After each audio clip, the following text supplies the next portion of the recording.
We will start by having my colleague to my right pledge allegiance to our flag. Stand up, place your right hand over your heart. Ready, begin. I pledge allegiance to the flag of the United States of America and to the republic for which it stands, one nation, under God, indivisible, with liberty and justice for all. Thank you. City Clerk, would you please call the roll? Yes, sir. Councilmember Sanchez? Here. Councilmember Ibarra? Here. Councilmember Figueroa? Here. Mayor Pro Tem? Here. Councilmember Reynoso? Here. Councilmember Calvin is absent, and Councilmember Alexander. Here. Thank you. I'd like to point out that I did get a call a few minutes ago from Councilwoman Calvin, and she has a family emergency, so she's not going to be able to make it tonight, and she offers her apologies. But I told her we would give her an update after the meeting. We'll sit down with her and go This through. is being televised too, so Yes, it is. she could go back and review it If from she there as had- well. yeah, Okay. All right, thank And you. if I may, sir, Sure. Mayor Helen Tran is joining us remotely. Sure, thank you. We should recognize that. Okay. Thank you, Mayor. Thank you. And we've got some other people on Zoom as well. Shall we introduce them? We have two, it looks like remote public comments. Okay. If All we right. want to go ahead and do that, we don't have any in-person public Oh, comments. okay, well then let's just go ahead with that then. Sounds good. Andy, you may go ahead and address the council. You have 3 minutes. Oh, hi, my name is Andy. I'm here at the meeting. I thought it was open to the public. I wanted to come in, but the doors are closed. Are they not open for the public today? Oh, we're at the 201 building over, down in, down, Yeah, that's why it's closed. He's downstairs. Oh, he's downstairs. you can't get in the doors? Somebody's on the way. Somebody's on the way. Okay, somebody's on the way, so let's go to the next public speaker if we can, and then we'll put you on in a minute, Andy. Okay, Dr. Reginald Woods, you have 3 minutes. Okay, I apologize likewise. I'm just trying to join the meeting, not make a comment. So Okay. I think I had the wrong portal, so I apologize, and I'll try to find that. So thank you. Yes, No comment. you can view the meeting on YouTube. Thank you. Did you hear that, Dr. Wood? You can view it on YouTube. Okay, thanks, I'll do that. Thank you. You're welcome. So Andy, someone's letting Andy in to make his comments. I don't know if we want to get started ahead of that or not. We probably shouldn't. You have any comments to make? Yeah, I can have some opening comments. Okay, that'd be good. Thank you. Thank you, Mayor and members of the council. The presentation tonight is solely focused on our capital improvement program. Our Director of Public Works and his staff are here to walk you through the individual items, all the projects, and we'll cover those. My recommendation is, if we can, to allow him to do the presentation, and then we can then go back and ask questions on any of the projects that you are concerned about. That may make it go smoother. However, if you want to interrupt and have questions, that's okay too. But it may save some time if we can allow him to do his presentation, then open it up for questions from the council. I'm going to do that. So that's my first comment. The second comment is, just by way of background, the council recalls some months ago when I first met with you and we talked about your priorities and concerns of the city and organization. There were a number of them that floated up that you had said you needed more information, wanted to spend some time getting more information, as I said, and really having staff analyze them and give you some recommendations about things that we need to do to make the organization and the city better. Tonight and on Friday, we're endeavoring to cover those issues with you and to spend adequate time to go through them. Staff has prepared presentations, and at the end of each of those presentations, we'll be making some recommendations. And so we'd like to obviously engage you in that discussion and for you to give us some feedback in terms of the material that we will be bringing forward. You will get a packet that will, you have the CIP packet tonight. You will also be getting a packet either later today or first thing tomorrow morning for the material that will be presented on Friday. Now, keep in mind that the Friday workshop is a rather long day. So wear comfortable clothing. We will make sure that you have all the nutrients that you need for the day. We will also schedule adequate breaks, but it will be a fairly long day with a lot of meaty issues that you have been wanting to talk about. And so staff has spent a lot of time. I think they've done a lot of great work to go through those. I will mention some of those issues. One is we have a very lengthy presentation along with a number of recommendations on the homeless issue, and we've been working on that. We're all too familiar with the issues of the homelessness in our community encampments. You will hear a presentation from our staff that will go through that, talk about some of the recommended changes, both from a shelter, housing standpoint, as well as encampments, enforcement, and illegal activity and other kinds of things, all wrapped up in that homeless issue. And out of that will come, as I said, some recommendations about some changes, some legislative recommendations that we'll be making as well to be more effective in the city. So that will be one. The others include infrastructure. You recall that we've talked about a number of the infrastructure issues that we face in the community. We're going to provide a comprehensive recommendation to you on a number of our infrastructure issues, including some of which you will talk about tonight, obviously, the streets, sewer, storm drains. The effort there is to begin to develop a long-term master plan, if you will, for our infrastructure, so that we can begin to address those citywide and have a longer-term plan on how we want to address them, as well as fund them. Included in that also will be economic development. We've got several projects that are on the horizon, not the least of which is a Carousel Mall that we're working on, and going back and redoing that process. But we have several other projects in the pipeline, and so we want to spend some time going through those as well as making some recommendations.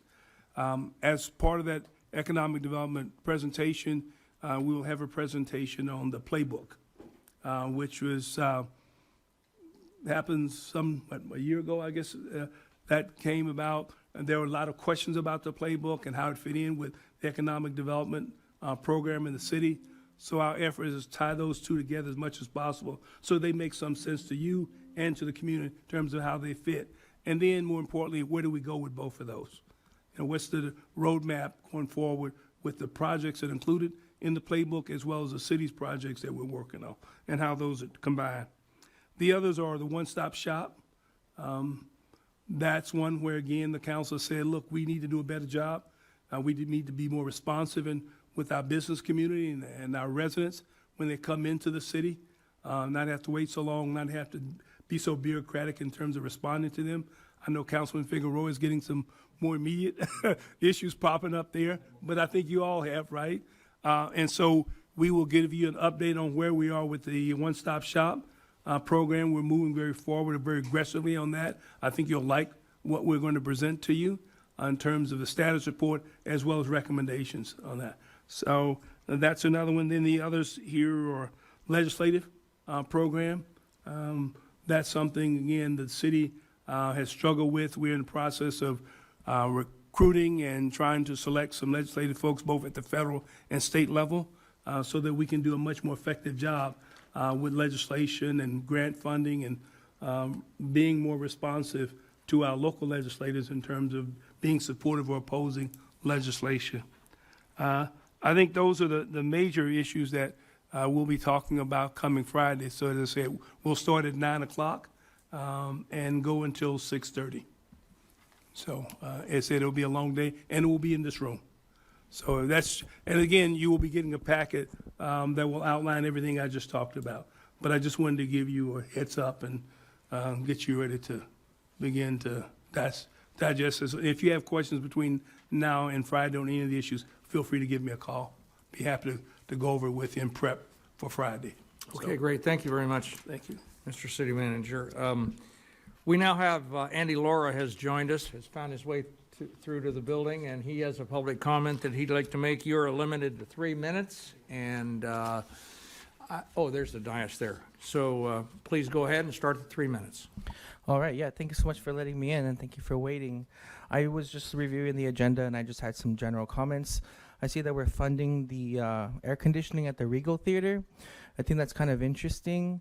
I didn't know that we have the responsibility to repair businesses like that. If that's the case, there might be a lot of businesses who might want to get their ACs fixed as well. I noticed that there's no funding for the Diamond intersection on University. I urge you to find funding for that somehow, because it's a very dilapidated street. That street is falling apart. I almost get a flat tire every time I drive down that street. So we definitely need to find funding for that. At the moment, it's underfunded. Looks like we're not going to be installing those street sweeping signs, and I think that we definitely need to do that because the streets are very dirty, and many citizens are unaware when their street are getting swept, right? We don't know when that's happening. Sometimes it comes, I don't know what day it is, and they'll just drive around the cars that are parked, but when I lived in Los Angeles, it was like a very big deal to not be in the way of the street sweeper. So that could be something we look into. It looks like we're also renovating the HVAC at the City Hall. I thought that building was condemned. I think that if there's anything we need to renovate at City Hall, it should be the cameras, because as we know, there was an incident there, and we have no cameras there. There's also other city buildings that don't have cameras, which we desperately need. If we're going to be investing in the city, I recommend we install closed circuit television, which could identify crime and reduce crime and make it a safer city, right? I wanted to ask about the order of operations for the projects you have. What is priority? What gets chosen to work on first, right? How are we determining that? I wanted to also ask about the park restrooms. I noticed that project has not been activated yet. It would be a great idea to get our restrooms up and running. Many other neighboring cities do have their parks operating, the park restrooms operating, but noticeably we don't. Lionel Hudson, Littlefield Schultes, and Sherrell's, the parks that I frequent, have no restrooms. So it'd be great to get those going. Thank you. Thank you, Mr. Laura. Do we have we have no other Zoom comments? No other public comments. So we'll just move on to the discussion. Mayor Pro Tem? Sorry, excuse me. What I would recommend, since Mayor Chan is participating via teleconference, just to confirm with Mayor Chan that there is no member of the public that wishes to make public comment from her location. Thank you. Mayor Tran, is there anybody that in your location that might be wanting to speak on the public items or speaking publicly? Okay, thank you for that.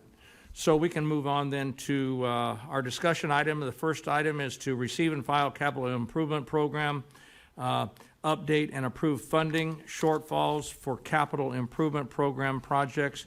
The recommendation is, it is recommended by the mayor and city council of this. I don't know if I need to read that first or last, the recommendation. Okay, so the recommendation is, it is recommended that the mayor and city council of the city of San Bernardino, California, number one, receive and file an update regarding the city of San Bernardino's capital improvement program, and two, adopt resolution number 2023-090, authorizing the agency director of administrative services to amend the FY 2023-24 capital improvement plan, recording supplemental appropriations in the amount of $1 million from the Capital Contingency Reserve Fund for the Cross Street Bridge project, and $1,040,258 from Measure S for the Genevieve Circuit Lighting Project, and $1,243,294, $1.2 million from Measure S for the Ralston Circuit Light Project. I'll turn this over to the city manager, which I'm assuming is going to turn it over to Director Hernandez. Thank you.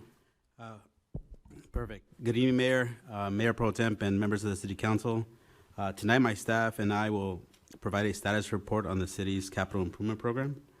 Prior to asking staff to step up to the mic to introduce themselves, I do want to make an announcement. There was an update to the attached staff report. We've provided copies to the council and to the members of the public. So an explanation behind that is the 5th Street Senior Center Kitchen project was in project closeout, but on Thursday we received some information from the contractor and trying to follow the notice of completion and the necessary public health permits. There were some additional changes that were needed, so we moved the project from project closeout into back into construction, but the project was listed in the overall capital project. So that is slide 10 for the record. Additionally, with that, we did change out some photos, and we made some minor corrections, none of major substance. So I would assume that that's this separate one that we all received, this one that has the agenda attached, so it's this one that we should be looking at here. That's correct. Thank you. So with that, I would like to turn the mic over to some of my staff members. First, I'll start with our acting city engineer. So you should introduce yourself. Hi, Susan Pan, the acting city engineer. Good evening, Council. My name is Azam Jabshi. I'm the city traffic engineer.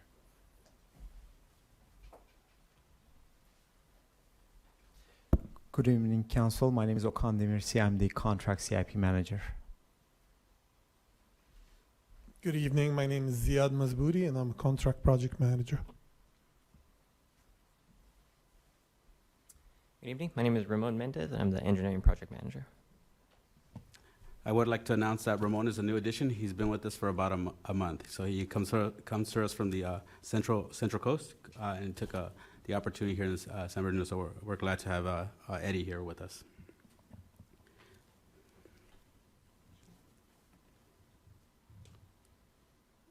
I don't think the clicker is working.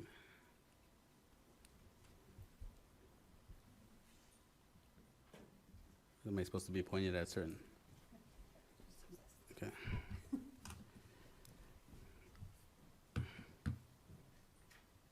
That's a little sensitive. Okay, perfect. So tonight's agenda, we will be discussing a high-level overview of a typical project delivery. So that's the next slide. Then we'll be providing an overview of our CIP. Then our staff will get into specific project details. Then we will discuss budget impacts. And lastly, we'll discuss project management staffing levels.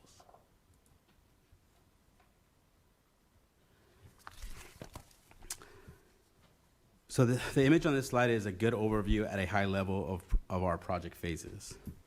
On the next slide, we'll get into sub-phases of the 3 main phases and the typical duration, but for this slide, we'll provide it at a high level.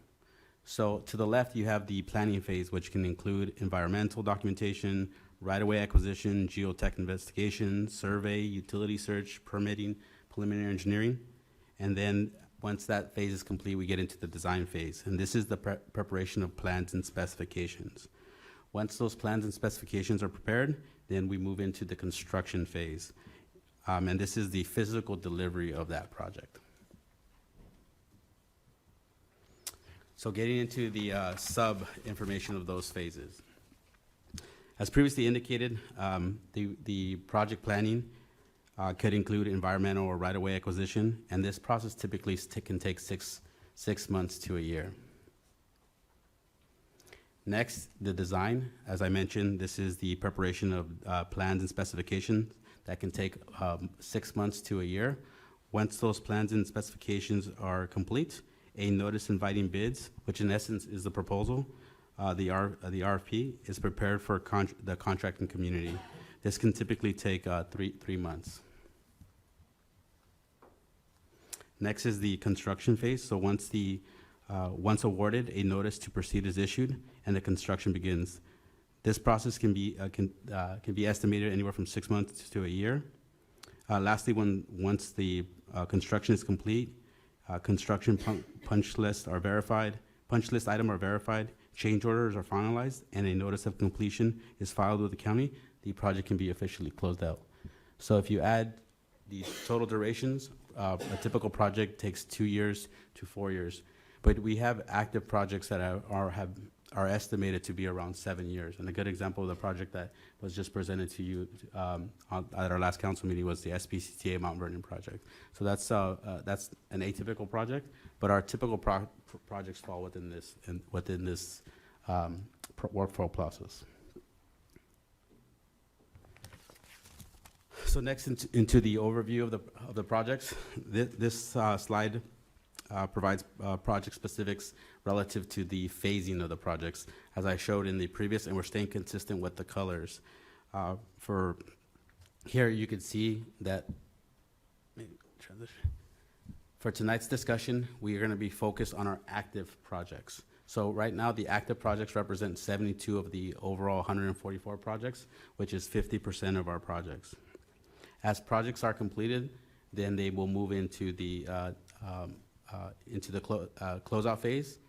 Once those are closed out, then we can move projects from our non-activated into our active projects. So non-activated projects are projects that are not assigned to staff or have no approved funding.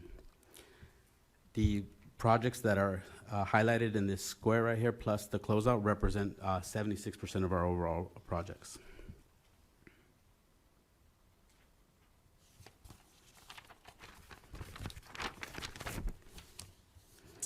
This slide provides a breakdown of CIP projects by funding and phase. As I mentioned, the green bar represents our active projects, and our active projects represent 70% of our funding, which is approximately $118 million. The combination of active and closeout projects is approximately $148 million of the CIP, of which the city has received $35.3 million of grant funding, which is a testament to former and current staff's diligence in pursuing grant funding.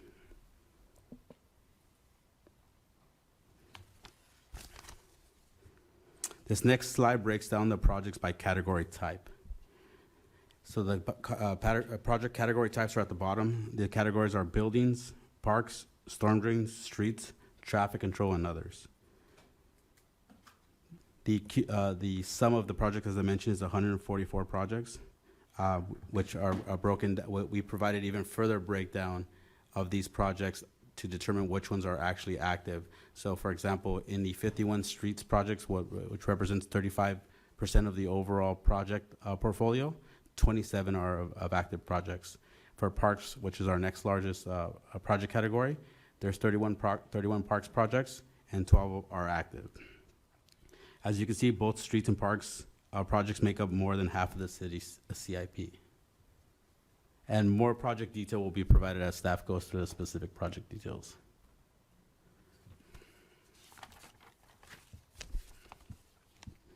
Much like the previous slide, this slide is broken down by category and its respective funding.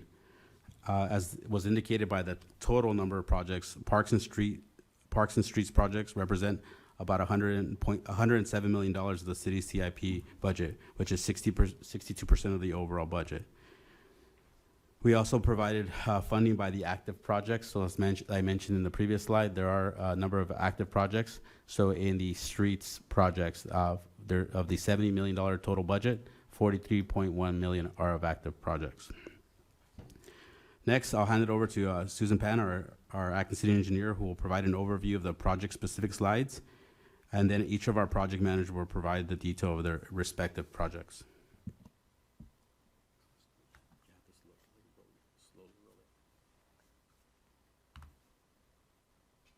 Okay.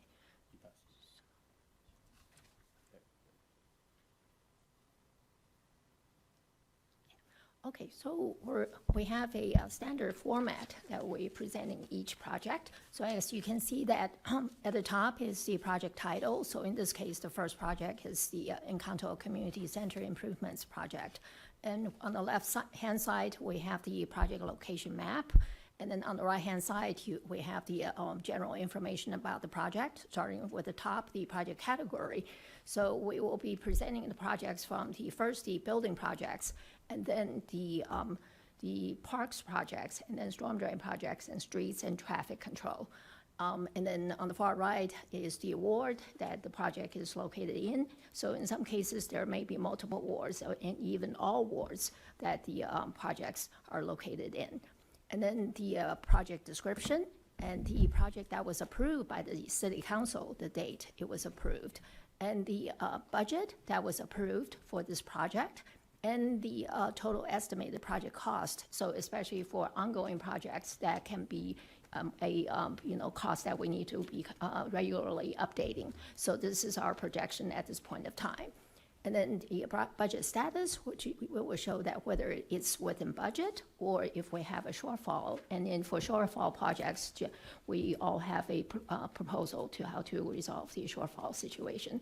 And then in some cases that we have a surplus, for projects that are nearing closeout. And then at the bottom, that shows the project status timeline. So we show the next 5 fiscal years. So like FY 22-23, that's what we're coming to an end, this fiscal year. So the project, the status, whether, in the 3 major category, whether it's in planning, design, or construction. So that kind of shows the projected timeline and then the estimated project completion date. So it is by month and year. So we have some, our traffic engineer, CIP program manager, and our engineering project manager. So they will be taking turns to present their projects. So anyway, all right. Sia, go ahead.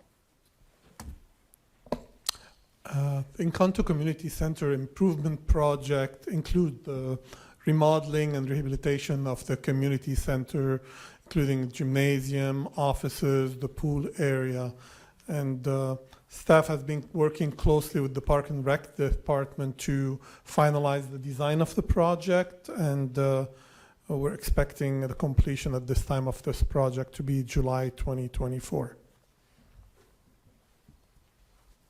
That's for that's for design, or is that for everything, construction and all that? The 7/20/24 is for completion of construction.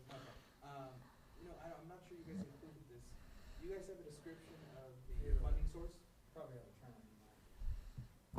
turn. I'm not sure you guys included any of these, the funding source, right? Some of these are measured. This is a CDBG funded project. CDBG, yeah, but, it's CDBG funded entirely? There's some additional money that's allocated for it. That's not Just for CDBG. future reference, it'd be good to include the funding source. Sure. Yeah, thanks.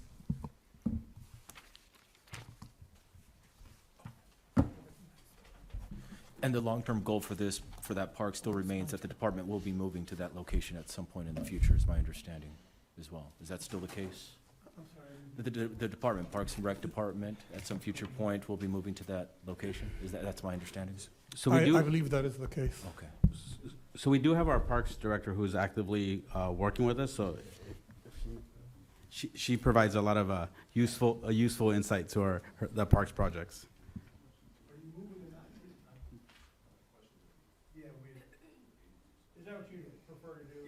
That's not going to work out because I'm going to say go back to I think slide it's going to be kind of difficult to 24. do. I would like to. We need to go over these as they come up. Otherwise, I think it's going to be kind of hard to go over them, save up all the questions and then deal with them. I think it's best to deal with them while they're in front of us. I do have one question for staff on the budgeting that However, let's try to minimize, and we don't want to be here till 3 in the morning. This is very important, of course, and I'm not trying to hurry it along. We can take as long as we need, but let's try to, we've got a lot to cover here. Sure, and by record, I'm usually the one that asks less questions. So my question is that 3.3 million, that is supposed to be the budget from beginning to end for these projects, correct? Not per phase? Yes, that's correct. Okay, Yeah. thank you. Yeah, let me just explain. For some projects later on, you will come across that we only have the budget for the design, may not have it for the construction yet. But for this project, it does include, the construction cost. Yeah, so Liddy, you can comment on. Go ahead. The funding for the project was an endowment of $3.1 million in additional CDBG funding. And then as far as moving all of the staff, not the entire department will be moving. It would just be our athletic staff, and it'll be considered a community center, and it'll be the first STEAM center in the city of San Bernardino. Yeah. If I can provide that, the funding for this, there are actually four sources of funding. There's a donation fund, it's about $208,000, and then there's a CDBG, that's $658,000, and then CDBG CV3 fund, and that's about $371,000. And then lastly, there's a cultural fund, that's about $246,000. So we do keep track of the entire funding budget information. Okay. All right. That's not working now. Okay.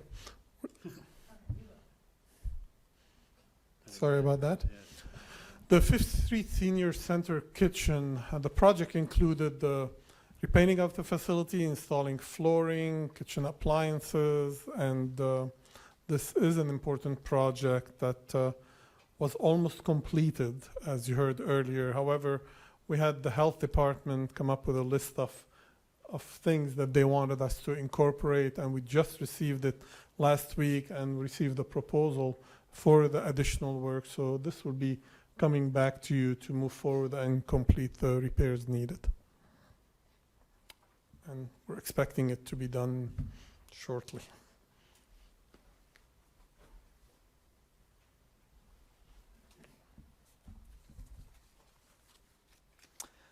Next project is California Theater Renovation Project. The proposed improvements includes pipe organ restoration, sound system upgrades, structural and safety improvements, lighting, HVAC, mechanical improvements, ADA compliance, and related improvements at the California Theater. The project budget is approximately $4.9 million. We are currently in design phase. We have a contractor, design build contractor, working on the project. Our anticipated completion timeline is by fiscal year 24-25. I didn't hear electronics.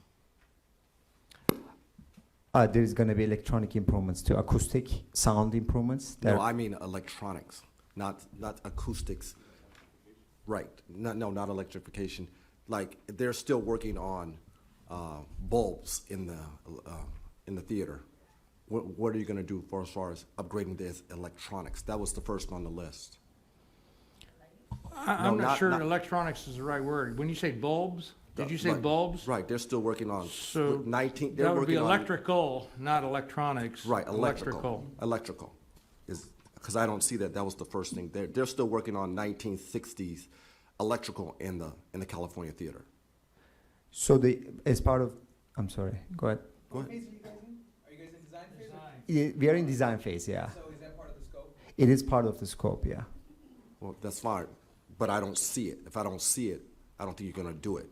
So just keep that in mind, and that's the end of my question. Electrical, because if you ever walk through there, it's 1960. If we're going to do all this money and put all this money in it, we might as well, renovate it correctly, including the electrical portion of it. And that's all I got to say, because we got a lot to go through. And is that a part of Senator Leiva's $2.5 million? Is that a part of that that's in here? The total funding is $4.9 million. So the 2.5 is the Arts Commission funding. There's a special funding as part of the project, but the total improvements is $4.9 million. So it is part of the electronic improvements, basically like LED upgrades to existing lighting is part of the proposed improvements. I'll talk to you sidebar. Okay.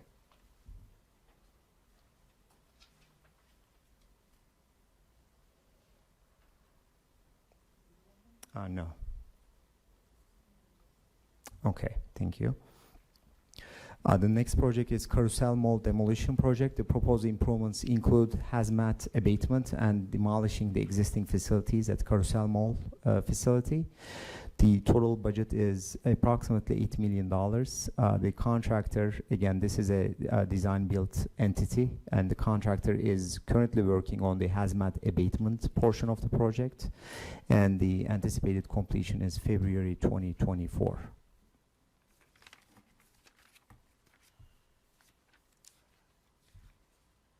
The Paul Villaseñor Library Building Improvement Project include flooring, painting, and ADA compliance improvements. The City Council just approved last week a change order to to deal with mold and termite damage that were found at the facility.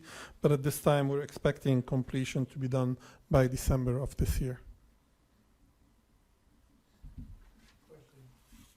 Why is the document showing two different, it's not just Paul, it's not the library on Mount Vernon, but you're also showing a picture of the Marshall and Sierra Way Library in the photo. Is there any reason? Oh, it's covering both, okay. It's listed as just the one, so. Right. We're only encountering the termite problem in the Paulson Villasenor Library, not the other one. So the other one, work is complete. Yes. It's complete? Complete. But they were bid together, so they're one project. They're separate in terms of the, This report, couldn't it say this one's complete and this one's not? we have a slide that shows completed projects. So the next project is new animal shelter. This project is essentially developing a new animal shelter building, parking, walkways, and exercise yards. So we're currently in the preliminary design phase of the project. There is a preliminary design report being prepared by a consultant. The total budget for the design phase only is approximately $379,000. And the anticipated completion for the future fund, which is the construction phase, which is not funded at this time, we're anticipating in the next fiscal years. Basically, the project is currently partially funded for design phase only.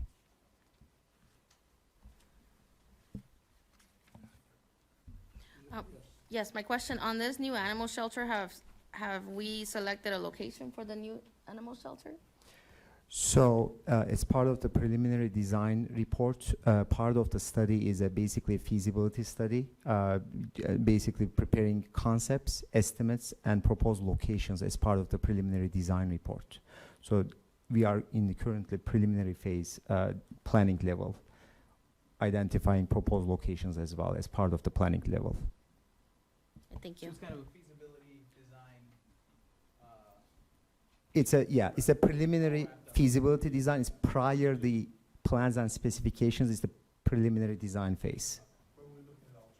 Yeah, we're looking at alternatives, layouts, estimates, and concepts.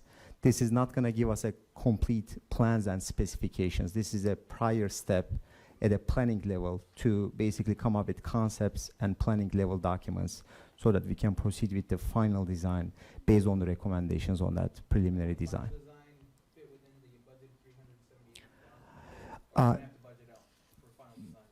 We are waiting for the recommendations from the consultant. Based on those recommendations, we can present to council those options so that we can look for additional funding as well.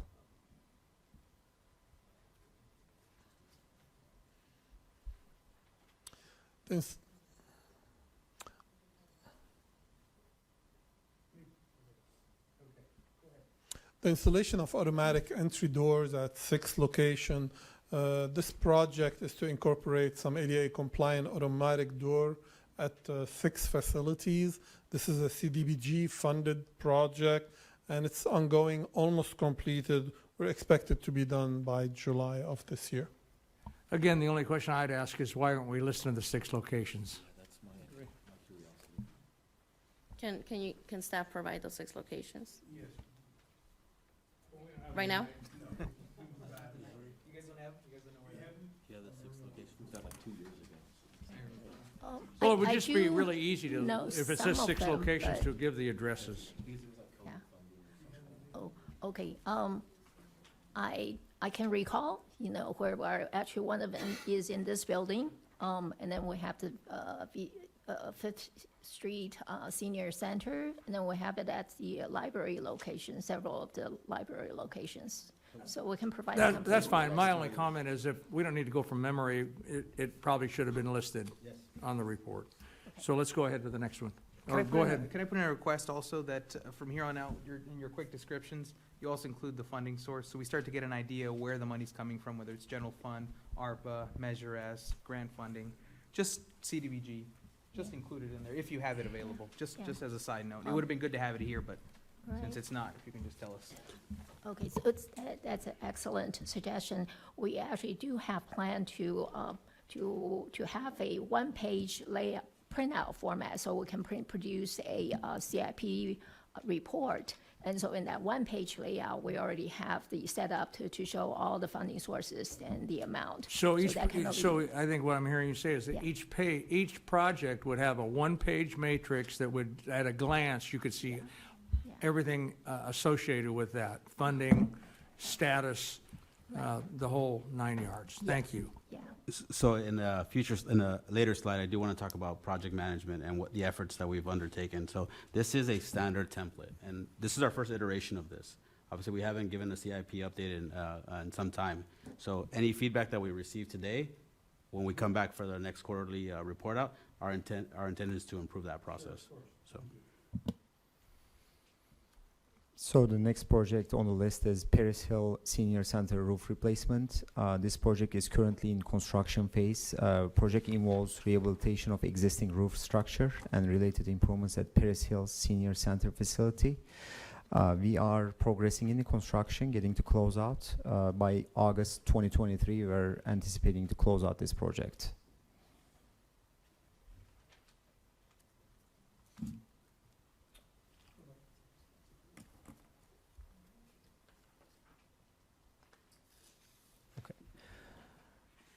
The next project is police locker room renovation.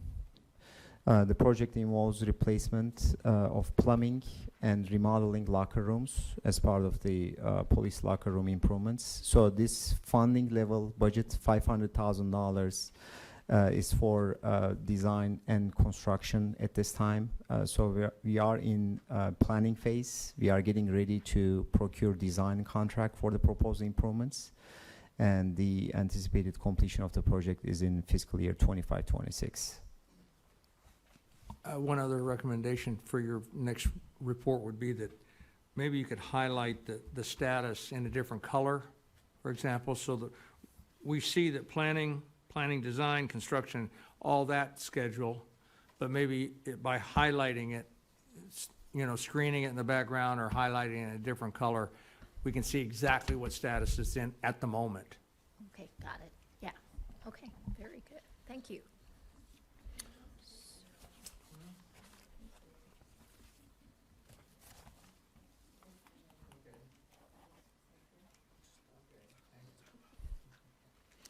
The City Hall server room HVAC project include the installation of new AC units for the server room.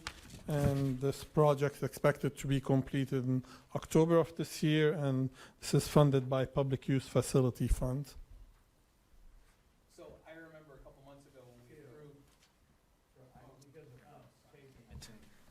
I remember a couple months ago when we approved the money for the HVAC at City Hall. But for the viewing audience, can you remind them why we're putting HVAC down there? Because the server room heats up a lot and it needs to be cooled, so that was the purpose of the project. So the servers that run the entire system for the city That are is still correct. at the old City Hall building? That is So correct. that people know, because otherwise they're saying, why are you air conditioning an empty building? That is correct. Yeah. There's a program to transition out later, but at this time, it needs to be cooled off. Otherwise, we lose all communication to the city facilities. Exactly. You're welcome. The Regal Theater HVAC system is also funded by the Public Use Facility, and it's to replace 8 new units at the Regal Theater. And the project is ongoing, and it's also expected to be completed by October of this year. If we can clarify that the Regal Theater is actually a city property, so it's not a private commercial property. That's why we have a maintenance responsibility for it. Thank you for that. I was going to ask that we clarify that for the public, that we still have an interest in that building, certainly. Yeah, well, that's a large interest, and we want to make it as nice as we can so that the operator can make a lot of money and maybe end up taking it over someday.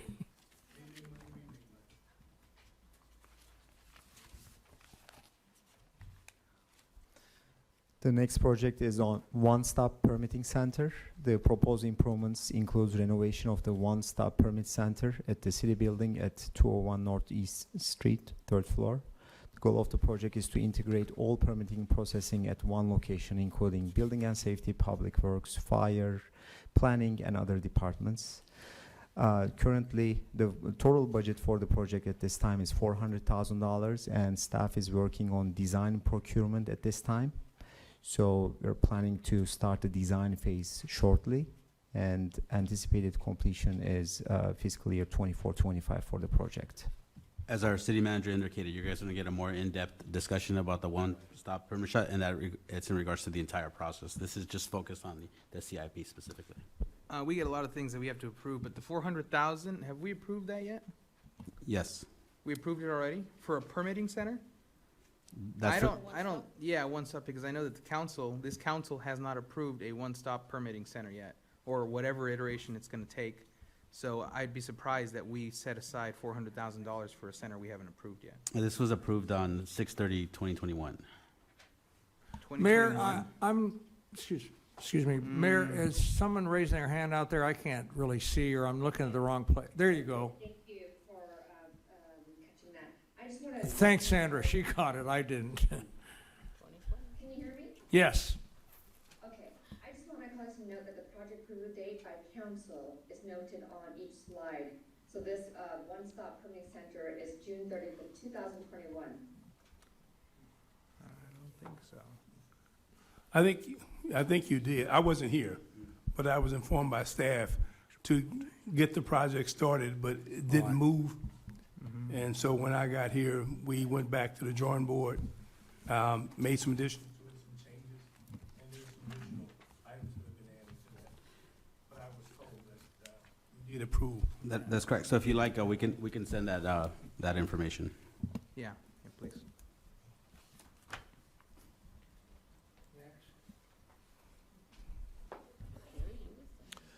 The Jerry Lewis Swim Center Improvement Project is, this was remodeled in 1993, and it's one of our busiest aquatic facility in the city. The scope of the work is to install pool heaters, which is almost done, and then there was an addition of an acid room that's ongoing. So this is expected to be completed in September of this year. And if I may, just real quick for staff, this is in the second ward. Shows seventh, and it's actually second. It shows it's in the 7th ward, it's actually the 2nd ward. The report shows the 7th ward. Thank you. It only serves to divide and. I agree. And say, it's really, our interest should be the city, not, you all are not district employees, you are city employees. And so I just think it just serves to divide. We should just be focused on, it's for the better of the city, that's all. I couldn't agree with you more, and so I think we're maybe suggesting that not even need to be noted necessarily in the future. Okay. The Pioneer Memorial Cemetery and Succumbe Lake improvements, that's a fence facility, that's a fence installation project. It includes the installation of 7-foot-high wrought iron security fencing and gates along the perimeter of Succumbe Lake Park and Pioneer Memorial Cemetery. The project is almost completed. We've been going through a lot of work. There have been some vandalism damage that is ongoing repairs. So we're expecting this to be completed by October of this year. And my only comment would be that, again, on the report that anyone's going to see publicly, we don't put up chain link fence as a picture when we're putting up wrought iron. Agree. Yeah, you're right. Well, this says, we got a picture showing chain link fence there, when in fact we're putting up wrought iron, is all. That's all, just so that there's no question. Don't put up anything, just describe it. Okay, all right, good, thank you. Okay. Yeah, you're not allowed to. Next project is Wildwood Park and Encanto Park Phase 1 improvements, baseball and softball field repair. The proposed improvements include repairing and replacing polycap guards, fencing fabric, fencing railing, backstop, bullpen padding and wood, dugout concrete benches, infield and outfield grading, grass sod, grass seed, and related improvements. On this project, we're currently in planning phase, coordinating the design procurement. The project total budget is approximately $990,000, and anticipated completion is fiscal year 25-26. I have a quick question about the numbers. When we're projecting out to 2026 for construction, is the budget of $1 million, is that enough now? I mean, are we including some inflation or changes in costs for down the road? design. What's that? It's just for design. These are, yeah, but it says complete estimated total project.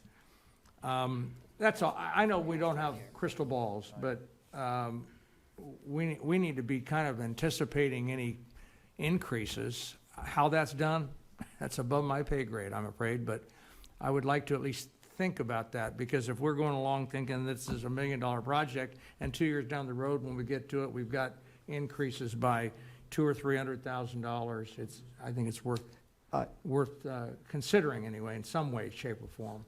Like a Absolutely. plus or minus, something like that. So Wildwood Park, we have 4 fields in Wildwood and 2 fields on Encanto. So it's basically multi-field location, the scope and the available funding, $990,000. We're going to need to value engineering and phase out the improvements. That's why this is phase 1.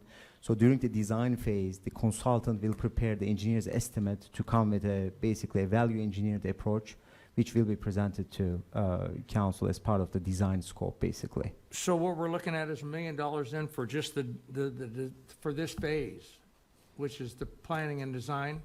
Essentially, that is the goal, yes. And construction will need additional funds. In order to address all the 4 fields in Wildwood and the additional fields in Encanto, we will likely need some additional funding. Okay, all right, thank you. I think it's perhaps a little misleading, not that, I'm trying to be kind. And I know we can't, it should say that the first phase is, and it does say it right here, but it kind of, when you look at this estimated total project, I just think it should show a matrix of like, this is what we think it's gonna be for design, and when we get done with that, I know you don't know the number, it's the chicken or the egg, right? So until you do the planning and design, you don't know what the construction cost is gonna be, correct? But there should be some ability to make some kind of wild guesses at that. So just based on historical and other things that people have done and built in the past. That's all. Does that make sense? Okay. Or if it's better, at least include what's been used so far, based on the stage that they're in. Right. That would be We good. don't know what phase this is paying for. The 900,000? We were arguing right now whether it was for design or whether it's for construction. Well, it says phase 1. Where? At the top of the headline. Oh, phase 1, yeah, Yeah. okay. That needs to be, I think, just a little more clear on the reports is all. That's all. If we, it can be to be determined even. Phase 1, design and planning is $1 million. Construction is to be determined based on the planning. So it just is very crystal clear. Thank you. Sir, you're right. Anytime we have a 3 or 4 year thing, it's a shot in the dark. And like you said, this is phase 1. So as we know, if we have design, we depend on the engineer or the architect to come up with an engineer's estimate. So we give you a true value. In the past 2 years, costs from 2 years ago that we knew were fact, last year were 45% more because of material cost increase, etc. So they gave you phase 1, so we start, and then next year when we know something more, we can refine it.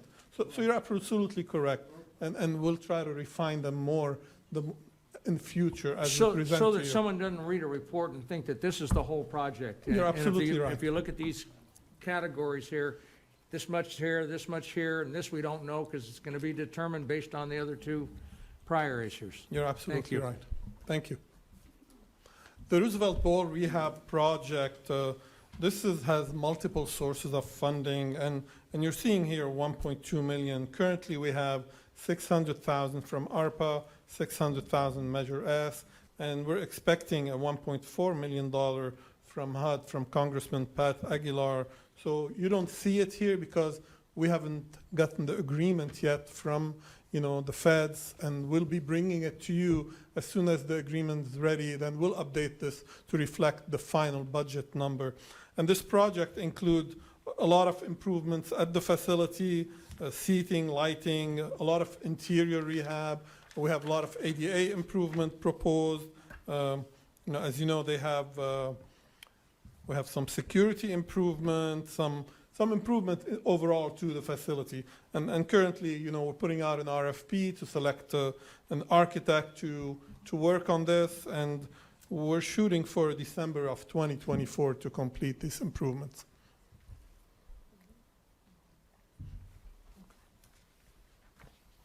So the next project is Spiker Park East Side Skate Park improvements. The project involves a rehabilitation of existing skate park at Spiker Park, including concrete surfaces, planting areas, shade structures, and related improvements. The project is currently in design phase. Total funding is approximately $880,000. We are currently in design phase, and anticipated completion is in fiscal year 24-25.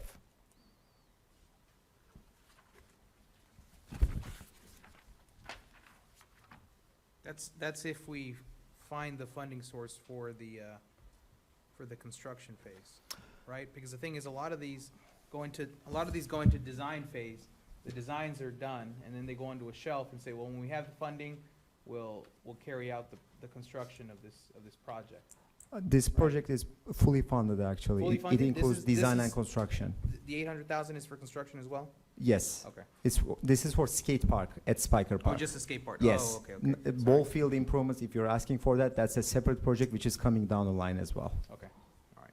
So for the council's sake, we will stay consistent with the methodology. So if the planning is laid out relative to the funding, if the funding funds the entire project, then we'll show the duration of the project out multiple fiscal years. However, if there's only funding for that specific phase, then we'll just show when that phase will be completed. So the methodology isn't consistent, which is what we'll do going forward. We'll stick to the same methodology for each of those projects. So what you'll be doing is you'll be saying that this phase is funded, this phase is not funded, and a third phase is certainly not funded.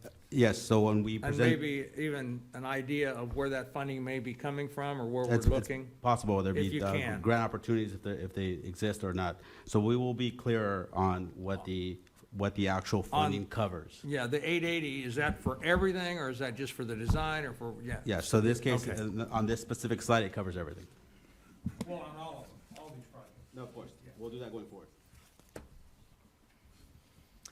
Next project is Nicholson Park improvements. The project description involves rehabilitation of existing ball fields, concession building, renovation of restrooms with ADA improvements, parking lot rehabilitation, construction of new walkways and new landscaping at Nicholson Park. The project is fully funded for the park improvements. The total funding is approximately $9.9 million, inclusive of ARPA and CDBG funding for Nicholson Park. We are currently in design phase, finalizing the design, and project anticipated completion is by end of calendar year 2024. If I may make a quick comment about Nichols. I know Councilmember Calvin's here. This is in her district, but there was also another, and I know that she's been a very strong advocate of this park, but there was also another very strong advocate of this park, who is Charlie Jacobs, who recently we lost her as well. She was, I mean, her passing is a big loss to our city. I would like it if somehow, if we could have some, like a plaque or a bench or something in her name to dedicate, as she was probably as she spoke on this project, I know she's been one of the biggest advocates for this park as well. I think it would be an honorable thing to do in her memory. If they're, maybe with the Neighborhood Association Council's input, or I'm not sure who it would be, but I think it would be nice to have some some memorial, something to We to do, memorialize we her. have had in the past, and I don't know if it's been stuck to, and maybe we need to dust it off and review it, but a process for naming something after somebody, or naming a building or a room or a park and what have you. I don't disagree with what you're saying whatsoever, but I think we should know what our policy is on it and what, how we go about that. I mean, how names are nominated or whatever. And I think we do have one. Mayor Pro Tem, if I may, staff is currently working on taking the existing policy that requires some updates and bringing it back for the mayor and council to consider at a future meeting. Right, and your points for this particular one here, that, And I'm we'll not saying definitely take a rename the look at park, it. but maybe a little, a Yeah. bench with a memorial plaque or something, yeah. Remember her for her. Yeah. I get it. They did that That's for what- Pat Morris. They did a seat, a bench, a wooden bench up in Wildwood Park. And I don't even know how that came about, but I'm sure we went through some sort of a reasonable process, and he didn't just go up there and put it down, put his name on it. Is it still there? No, it's in my backyard.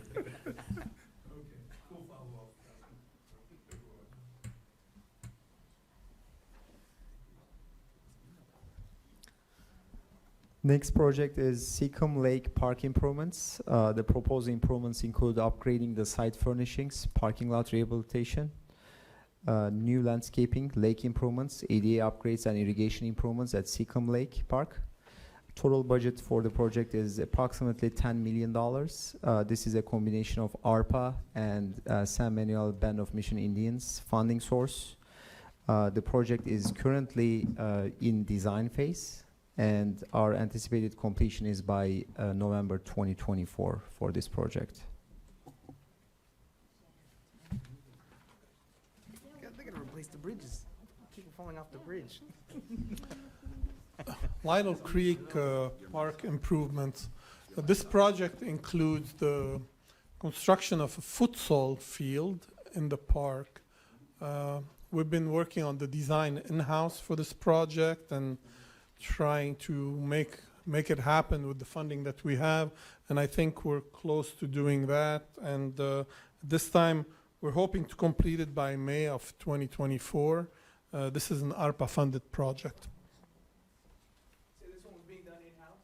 Yes. When you guys are, what discretion, when you guys are using discretion on in-house or contracting out? In this case, why would this one done in-house? Any particular reason? So this was a decision by the previous administration, so we're just picking up the project from where it was left off. I'm not saying it's wrong, I'm just. But typically, I mean, we're not design consultants, so our current administrative process is to contract out the design work, but this was already started in-house, and we would just continue down the path. This one's taking particularly long, and we were always wondering why this one's taking so long. Okay, thanks.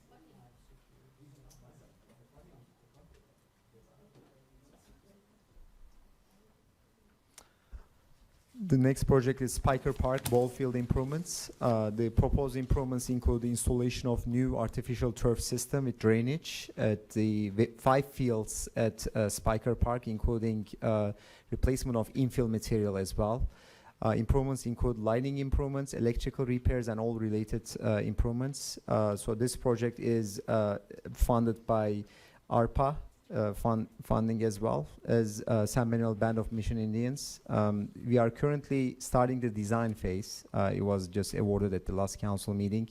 So we are starting the design phase, and the anticipated completion is February 2025 for this project.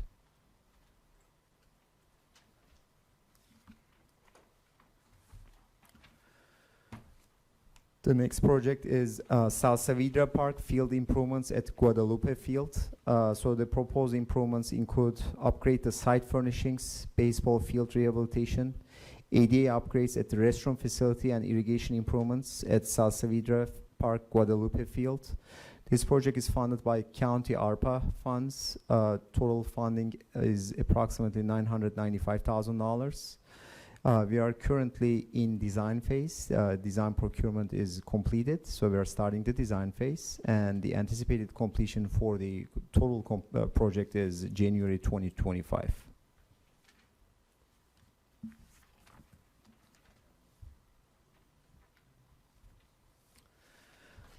The next project on the list is Parks Master Plan Study. So this is a planning study for the overall parks program. Work includes preparation of a parks master plan, assessing existing parks conditions, establishing parks service program, developing capital improvement plans, including cost and schedule information. Total budget for the project is $1.1 million. The planning is currently in progress, and anticipated completion for planning is December 2024. Okay, and this 1 million is just for the planning, correct? So this is developing a planning study, so there is no construction for this one. So it is fully funded to develop the parks master plan. It's a master plan preparation. There's no construction involved.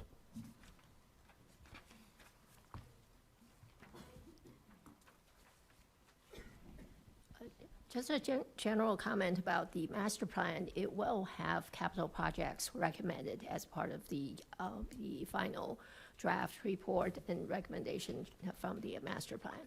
So there will be, future capital projects outlined in the master plan. Is there any way we can get like an annual update on where the consultants are with the planning of this? That should be done by next year.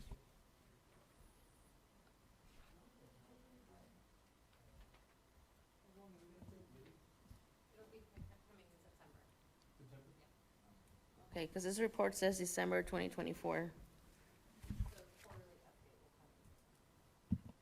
Thank you, Lily. Okay, next slide is the Newmark ball field lighting system installation, and basically what this is, an overhaul of the entire lighting system at the ball fields, basically the T ball field and 2 softball fields. We're going to be upgrading all the conduits, the conductor schedules, and then we're going to be adding also lighting to the parking within the facility. The budget for this one is $1.75 million. We have the estimated total project cost of $1.65 million, and we're expected to complete this project in May of 2024. Can I make a recommendation for staff on this one? For when it comes to the lighting, if we can look into solar power lighting, that'd be, I think, more affordable than actual fixtures so that connect to the ground or copper wires. Yeah, first of all, that's really a question. Are we looking into solar lighting? Are we trying to eliminate some of the copper wire and some of the wiring needs that we have to provide lighting in some of these areas? So where appropriate, we are installing solar lighting, but that's not our general practice. But where appropriate, we are looking at solar lighting. Is that, you say when appropriate, is this kind of a usage here appropriate? I mean, is there solar lighting that would work in this situation here? We don't know, maybe. No. We don't know, or it won't. I'm sorry? Okay. Yeah. Right, of course. Yeah, and the question I guess I would raise, I'm fairly new, but have we just taken a comprehensive look at all of the lighting, just to determine where feasible, where it makes sense to install solar? Yeah, I mean, Can I add a comment on that one? Sure. Yes. We have a project, is next on my slide presentation, Right. where we install solar lighting on E between Baseline and Highland. Right. So that's currently is solar lighting Right, fed no, system. my question is stepping back Okay. to look at all of our lighting, and are we looking to do some assessment to That- determine where solar lighting would be appropriate? That in the will be city? the pilot for the city, what we're going to be using once we move forward at locations where we have issues in tapping into SCE services. One of the big issues is where we install these lighting systems have to be compatible with SCE, but that will evaluate that on a location by location basis, yes. But going back to the park, because these lighting have to be controlled by what we call a logic box. So it has to be controlled remotely from their offices to turn on and off. So that location is not qualified to be a solar lighting system. Are those on a timer? When you say controlled from the office, are they on a timer? I happen to know this particular park very Yeah. well. And many times there's no one on the field at 10 o'clock at night and the lights are still on. Yeah. I don't know how to overcome that or deal with that, or if we're dealing with it. So, and the other thing, while I've got the mic, lighting, you know, a few years back, it seems to me that we had people coming in our front door all the time saying, if you change everything to LED or this and that, and we'll pay for it and it won't cost you anything, all those kind of programs that were available. And I don't know what's out there right now, but there's so much, you know, change in technology with the solar and with LED and whatever, ABC and whatever else is out there right now. So with these two projects, we did go through quite a bit of research of which vendors would be able to provide the most effective lighting at the best cost. When we talk about lights being left on, that's part of our field allocation process, so it's really up to the coaches and the leagues to tell us when they're supposed to be practicing or playing, and then we set the timers according to that and shut them off. So we have to continue to look at what these fields are being used for and who's actually setting in the times appropriately.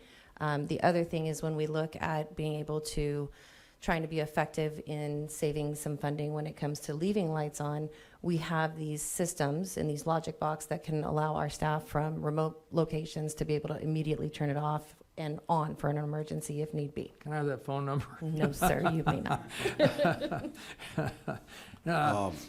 Quick question. Has anyone Mike, drove? go ahead, I'm sorry. Has anyone drove to Newmark Park recently? Any of the staff? Staff? Our parks director indicated she has. Because Sounds like the answer is no. What's well, your why? point? Well, if you drove down Newmark Park, Newmark Drive, it's like the roughest street in the city. It's horrible. So you weren't talking about the park, you're talking about the street into the park. Right, and it's horrible, and that's, if you just drove it, you would know, and this would all be one project instead of 3 different projects, if you just. So grouping the projects may not always be ideal because of the limited funding, but as it relates to this issue, we'll have our O&M division take a look at that. Okay. Well, I think too, it's fair to say that if you're trying to make the entrance to the park really nice, you probably need about $10 million. Well, So, I'm not saying, if you just drove it and you're gonna invest all this money into the park, and this is a park that we have visitors come regularly because it's a part of the series, then let's look how your first interest, your first appearance of the park, and the first appearance is what you drive into, and that's all.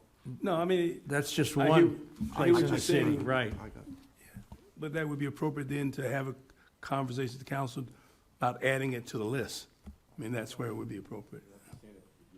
Well, that's an older neighborhood. It's a very, very narrow street. Cars parked on both sides, and so, and the traffic coming, it's 39th Street coming in. It's really not Newmark. It's 39th Street is the one that comes in.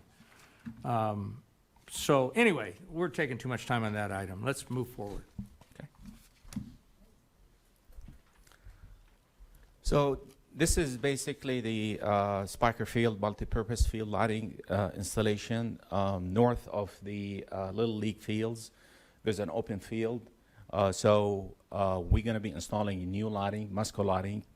And basically, most of these lighting systems are national standards. We're going to be following the installation of and the standards for national ball field lighting system. So new poles, new conduits, and the layout for these for this field will be 2 soccer fields.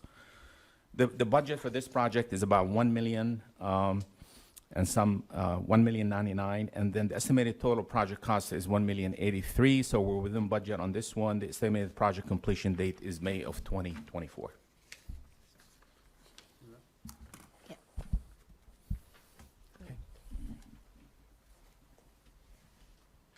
So the next project is the Myers Creek Focused Drainage Study. And this project is a planning study, and it's just to kind of focus the Myers Creek watershed, and it will identify any drainage structure deficiencies and capital improvement required and the costs of it. There are quite a bit of development up in that area, the Vermont development. So The budget is $266,771, and we do have a consultant on board for this project, and it will be initiated.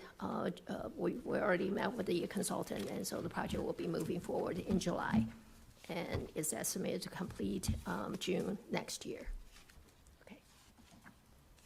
The Sierra Way storm drain improvement projects incorporate the inclusion of, or the addition of a drainage system and catch basins on Sierra Way between 31st Street and 40th Street, and then connecting it to the county storm drain. This project will be coming out to you for award of a designer to finalize the design, and then we'll put it out to bid and complete construction hopefully in 24-25. Just a quick question, since it's going through the county storm drain, is the county also looking into helping us fund this project? No. No? The Mount Vernon storm drain, this project includes street and storm drain improvement for Mount Vernon from 16th Street to Cajon Street. We're almost done with design, and then we'll be putting it out for construction hopefully shortly, and we're estimating completion in sometime in 23-24. There's another one that I think, the 6.1 million, is that estimated to be the whole project?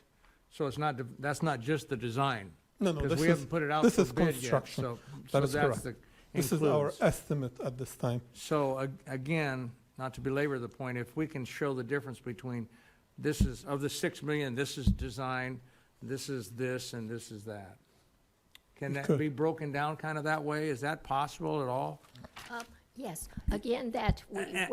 And do we agree that Yeah. it's necessary? If Right. it's, if I'm asking for something that's not necessary, please let me know. So we have Oh, all that absolutely. information Sure. in a massive spreadsheet. I can imagine. So we could present all of this. No, This is no, a no, no. summary, high level, to share with you what we Yeah, have. and also if I can explain that, in this one-page setup, we do have a kind of broken down into, the cost for the planning, for design and construction, and also like in the fiscal year that, this year, in the next 5 years, how it's planned out. Yeah, so it's a table matrix, and it's very clear. And also we'll have the funding source, funding amount from each source. Yeah, just because this is a PowerPoint slide that we don't just have limited space to cannot show to that extent level of details.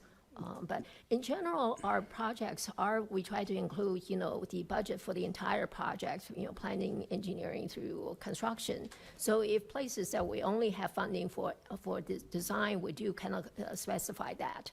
And then this is also a ongoing, updating process that typically at the outset, is a conceptual cost estimating. And then when we have consultant on board, then they provide a engineering design estimate that will be generally, by the time 100% design should be within plus or minus 10%. And then of course when we bid the project, and then work, the actual low bid price. And then we typically still building a 10% contingency for that. Right. Yeah, Thank you. sure.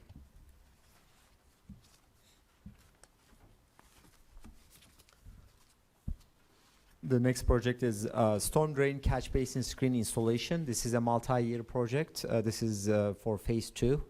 It's essentially installation of connector pipe screen at various existing catch basins to comply with MS4 permit requirements. So the budget for the project is $376,000, and anticipated completion is fiscal year 24-25.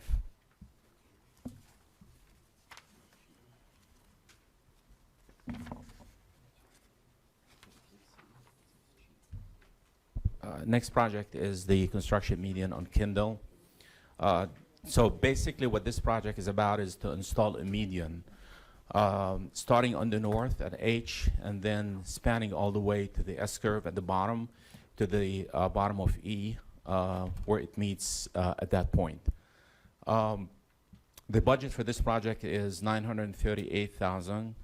When we did the 100% plan and specification and estimate, the project total cost is $1.6 million. So this project is definitely a shortfall. And based on available funding, we'll work with finance in allocating funding from other funding sources. We can move forward with this project once we finalize the funding source. We know it's a shortfall. Yes. Somebody probably with a lot of experience would know approximately what that shortfall is. In other words, are we looking at 2 million more, 3 million more, 10 million more? What's that? Yeah, so right now, the estimated Yes. total project cost is It's the- 1.6 million, and our budget is about 940,000, so the shortfall is about, 650,000. Estimated total project is 1.6. So that shortfall is just the difference between? Yes. That's correct. Okay.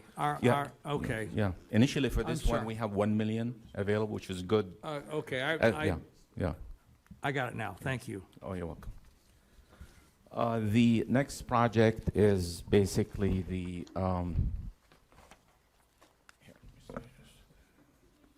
yes. The street sweeping signage program, basically what this is encompasses the entire city. Upon management approval, we're planning to do a pilot program within the area that you see on the slide. And basically that area is east of the 215, south of the 210, west of E, and north of Highland. That's why you see there's a surplus of 2 million, and the explanation behind it is in the Burtec contract that we have, Burtec is responsible for the installation of the signs. Yeah. Yeah, that's in the contract. So this is obviously a project that is important to the council. We did convene in a group of stakeholders, which included PD, integrated waste, O&M, engineering, and we discussed how to best apply this project. And we also brought in Burtec. They were part of this discussion. So in that discussion, we agreed that maybe phasing in a pilot approach, which Burtec was in favor of. They felt like for us to see the effectiveness of the street sweeping, because we're going to have to ramp up. Obviously, if we go citywide, it impacts enforcement. So we wanted to understand the impact of installing these signs. So we selected 2 communities. This is obviously a depiction of what we have here. But Burtec is committed to funding the entire overall program, but they need to know how that's going to be phased in. For what period of time? Yeah, that was the same question. For what amount of period of time there? So right now, the implementation of the pilot program is pretty imminent. We're finalizing the route. They've already finalized the number of locations that are needed. The dots here represent the number of installations that are needed for the signs.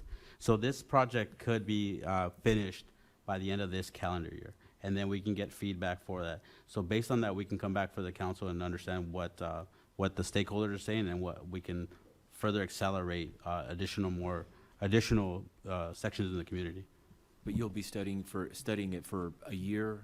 The feedback will be, is it, We haven't 6-month period? Yeah, we haven't a year? established the duration of the study, but that's Of the definitely pilot something. program? Yeah, Okay. we'll definitely lock down a study period.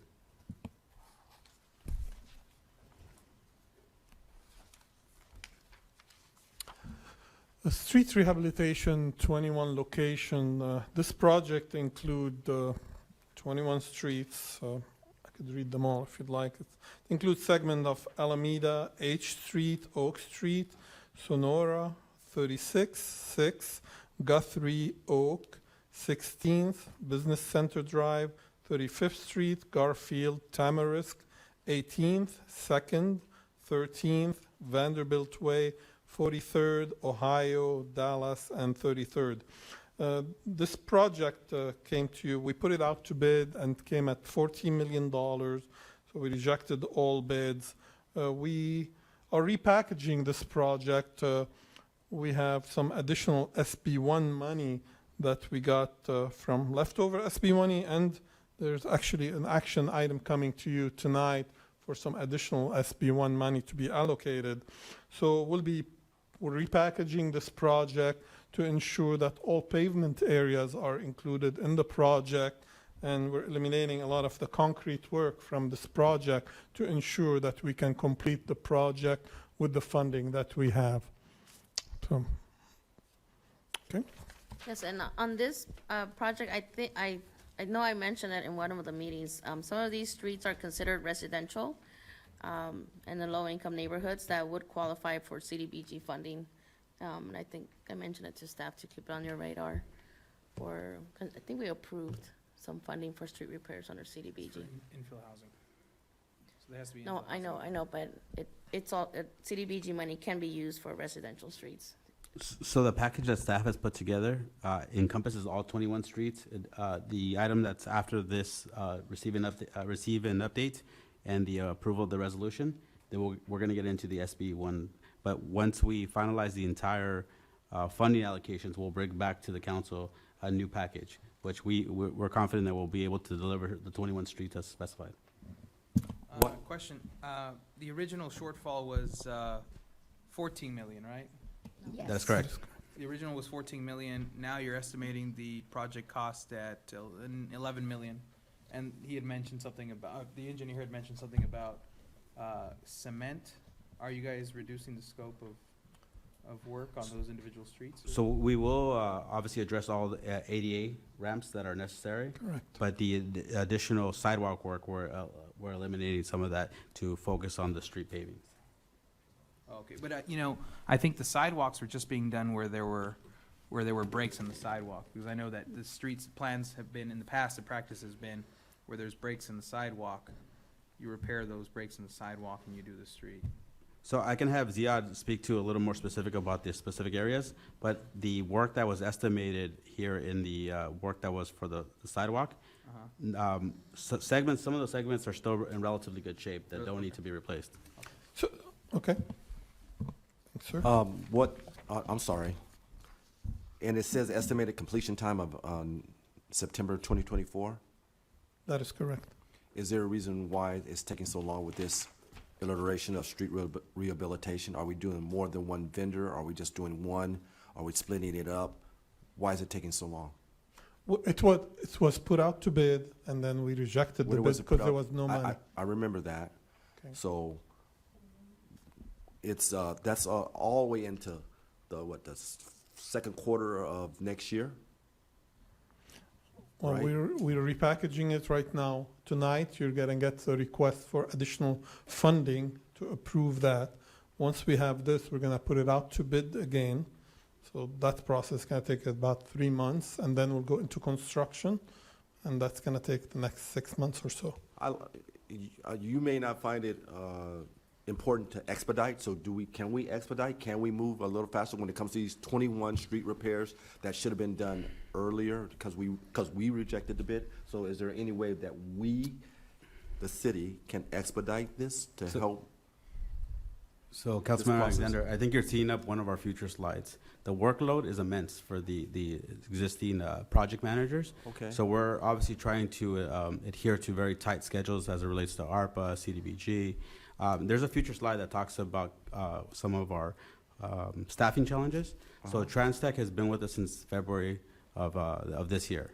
So over the last 4 months, we've accelerated project delivery. Unfortunately, the volume of work is just immense. And you'll see a slide on it. So I don't want to steal my own thunder. So you'll see a slide. You'll see a slide to that effect. But right now, the volume of work is pretty immense. But we're close on this project. So I feel we could just balance out with the current workload, and we can get this project moving. I think we're very close on this one. If I may, yeah, absolutely. This project, the 21 streets, it needs to happen. So please, let's work on that. One of the things that I noticed in reading the streets is that Bellevue was missing from this list, but then I noticed that Oak Street is mentioned twice. So I just want to make sure that Bellevue isn't left off as one of the original 21 that were on there. The project will include all original streets that were in the project description. And sir, we're really pushing hard to make it happen.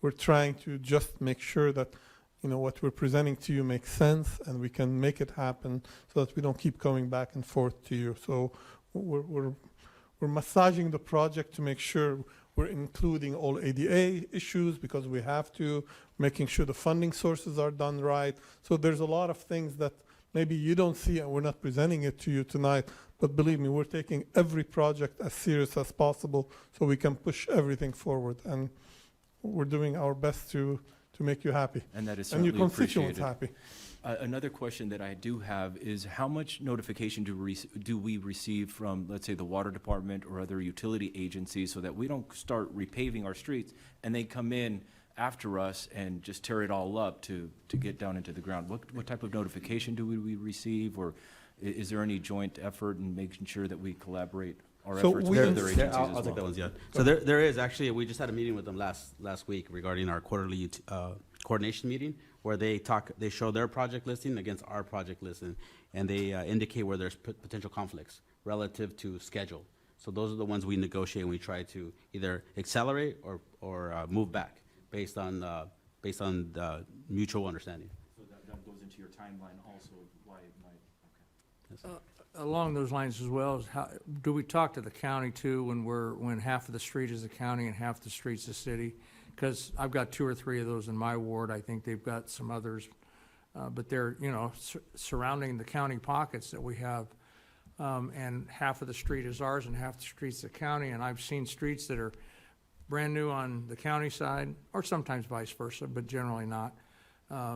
Brand new on one side, and they're working up there, and we're not collaborating, or we're not working with them to do both sides of the street at the same time. So we do. You're aware of that, Yeah, right? of course. We do have a handful of county co-op projects that are going to be presented to you. But right now, with the current staffing and the need to update our pavement management plan, we are somewhat reactive. So we're taking the cue from the county. So the county is approaching us currently for projects. So we're working with them to enter into cooperative agreements. But in the future, we'll try to be a little more proactive, where we take the lead and can recommend projects to the county. Currently, the county is recommending these projects to us. Okay, the main thing I care about, I don't care who takes the lead as long as we're coordinating, and that so that we don't drive up a street and see half of it being paved and the other half not. Yes. They need to be done at the same time. We need to figure it out. So the next staff report that you'll see in the next item, there's 9 joint projects. Excuse me, I just wanted to announce someone's relying on me for transportation, my family, and I had notified Charles at 7:15. I just wanted to make sure I got through some of the items, and I timed it pretty well. Thank you for this. I'll see you all Friday, but I have some things that I want Councilman Alexander to raise, but if my colleagues would do me the justice of not pulling any of the few Fifth Ward items off this list. Thank you. Okay, thank you.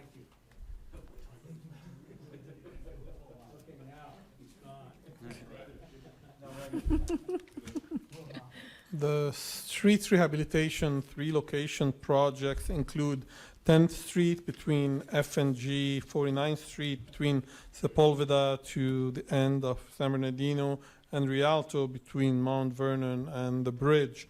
We had a bid opening last week, and actually we got a very good bid, so this will be coming to you for award of contract shortly.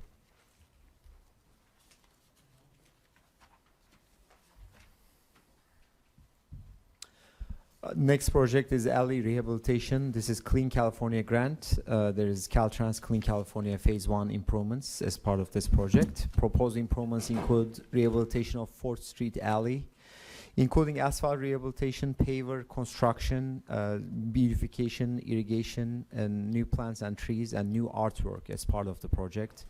Total funding from Clean California grant is $723,000, includes design and construction. We are currently in design procurement, and the anticipated completion is next year, mid 2024 on this project. We are in design. We are completing the design procurement, so we are getting the designer consultant on board at this time. We don't have a design, and this has been a year. Unfortunately, yes, it's been a longer. So unfortunately, the design that was prepared in-house by our previous staff member was inadequate, so we had to restart the process. So can you assure everyone who's watching that we haven't lost this funding, because Right. there are rumors that the money needed to be encumbered by a certain date Exactly. or spent by a certain date, and that we had missed those deadlines. We haven't missed any deadlines, have we? So the deadline to expand the funds is June 2024, and we are basically working on towards that timeline, getting the designer on board within a month, getting the design basically started. Construction done? That's the plan, yes. Yes. So this is one of the beauty of our on-call engineering services. So we solicited an informal proposal to our on-call designers, and we were able to execute an agreement within the spending authority. So we're moving forward with that item.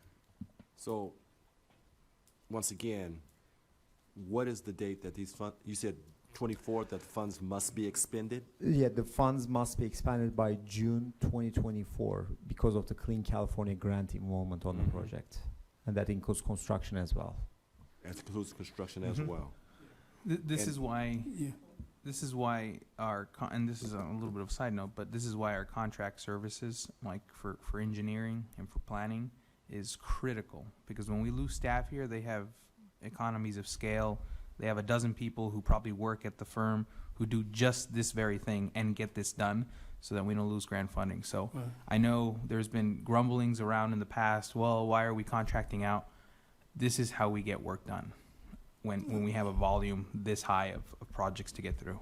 Yeah, and Mayor Pro Tem, one of the issues, and you're right on point with this, because, you know, the time I've been here last several months, we've had several instances where there have been questions about, well, why are you augmenting staff with contract? And it's for that very reason, because we do have a fair number of projects that are funded that have deadlines attached to that funding. And I've had several meetings with staff to go through every single project that's funded to make sure that we don't miss deadlines. And so the director knows very clearly that we know what those timelines are, what those grant requirements are, and we have commitments. We will not miss those. Because a number of them have also been provided by our local legislative folks. And I've said, we are not going to go back to those folks and say, we couldn't utilize this money, you know, because we rely on them to keep providing funds for us. And if we can't use that, then that hurts us in terms of future funding for projects.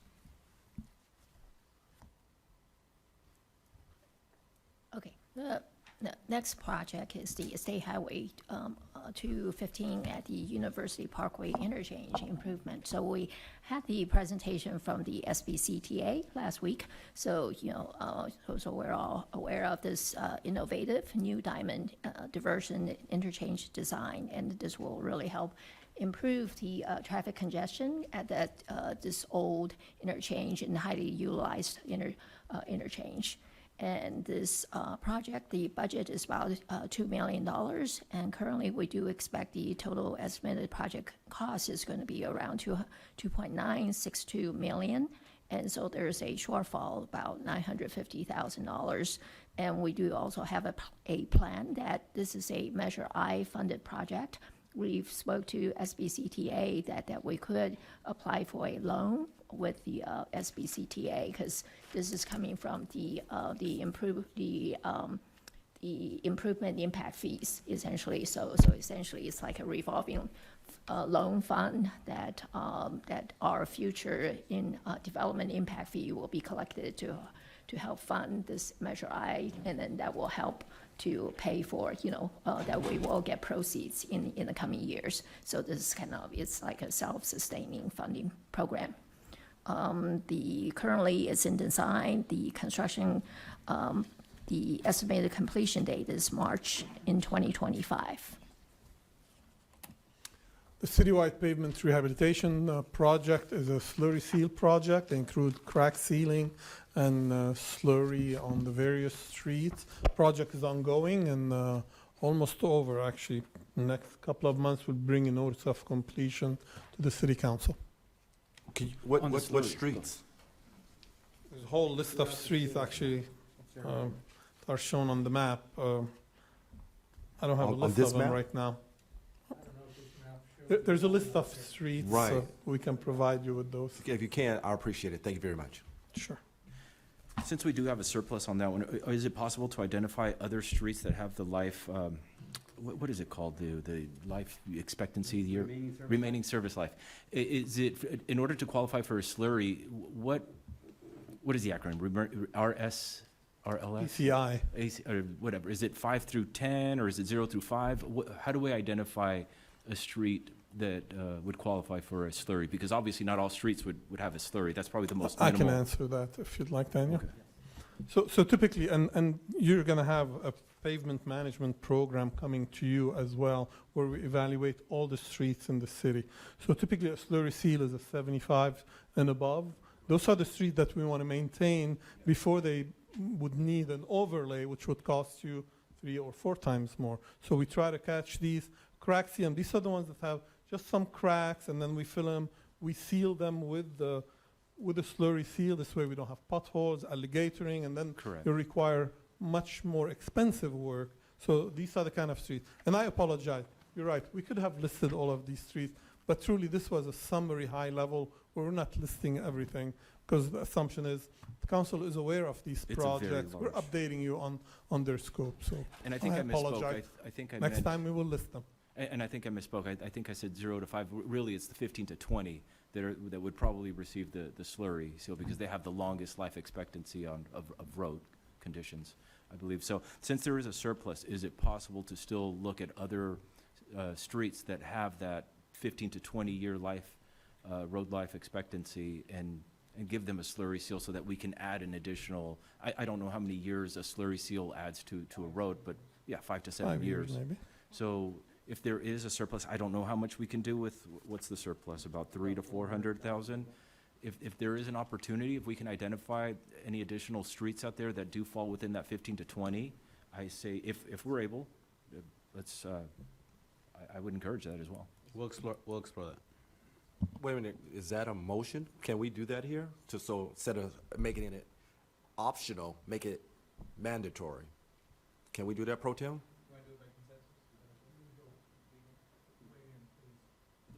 The money has already been allocated, budgeted Right, for but he that. says he'll look into it. I'd rather give direction. Well, it's kind of hard to do that. No, say, hey, you will Oh, give direction. now, right, to do it. Mayor Pro Tem, I believe the appropriate course of action would be for staff to determine if that is the case and bring back an item to consider that, if you want to make a formal change to it. Because this wasn't noticed in the agenda as something that you were going to take action on tonight. Okay. And if I can add, Keyword that we need to have more of around here is trust in one another.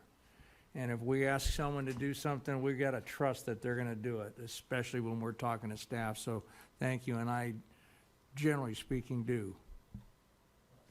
and if I may make a suggestion, I saw this one has a surplus of the 400,000, and then the next one on the list has it looks like a surplus of 800,000. And I know we were shortfall on the 21 locations, maybe look into those as well. See if we can use some of that funding to those streets. Right. Yeah, exactly. That's what we're doing, that we're constantly, the projects that we have a shortfall, even like that 21 street projects, we're still looking for money so we can do, as much of the concrete work as we can. So we're constantly scouring through all the capital projects, so looking for surpluses to help, to make up the shortfalls that we have.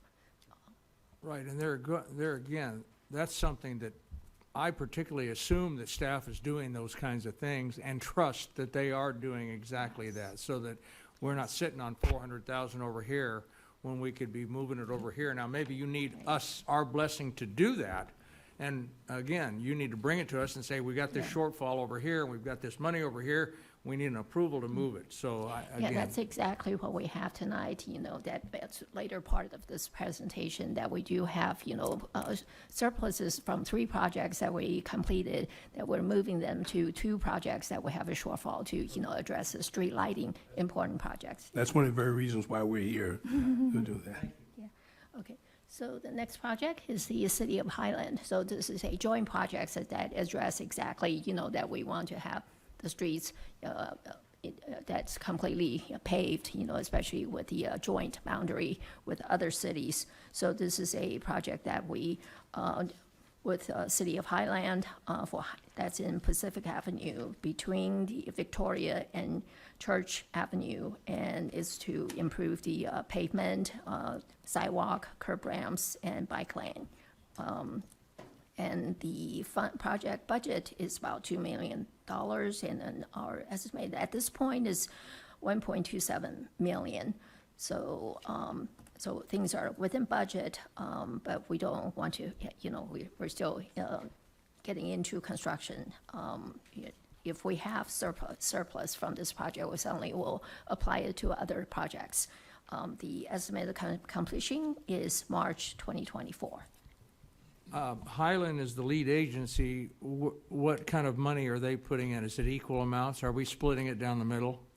Yeah. In terms of the usually- costs? Right, usually it's determined by the amount of work required, within each jurisdictions. So that's how it's assessed. Thank you.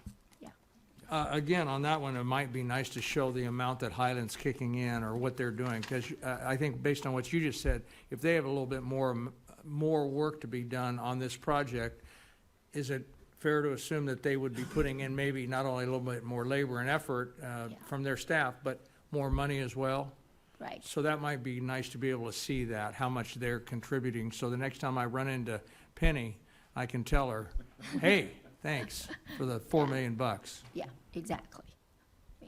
Okay. The next project is 210 Victoria Interchange. Basically, what this project is about is we're in the planning stages. As Daniel indicated early, why things take so long time in the stage. At this point, we are only developing the project approval and environmental determination for this project.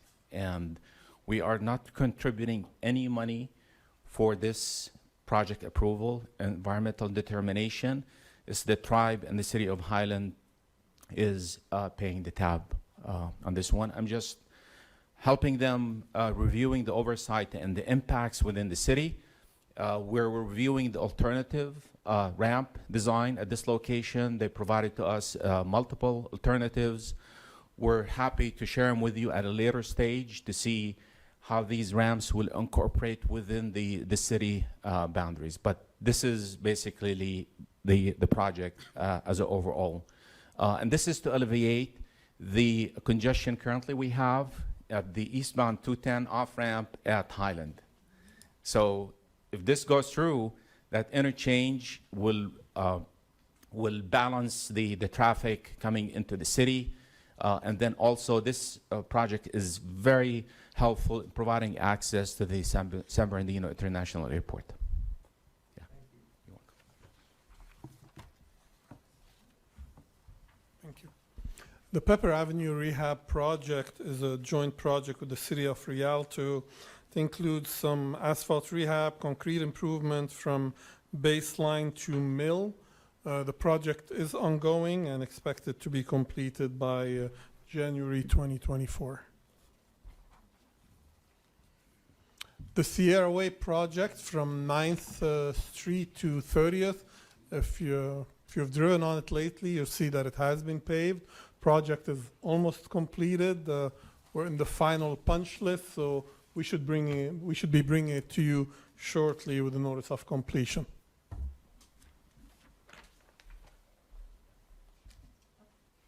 Well done on that project. Thank you.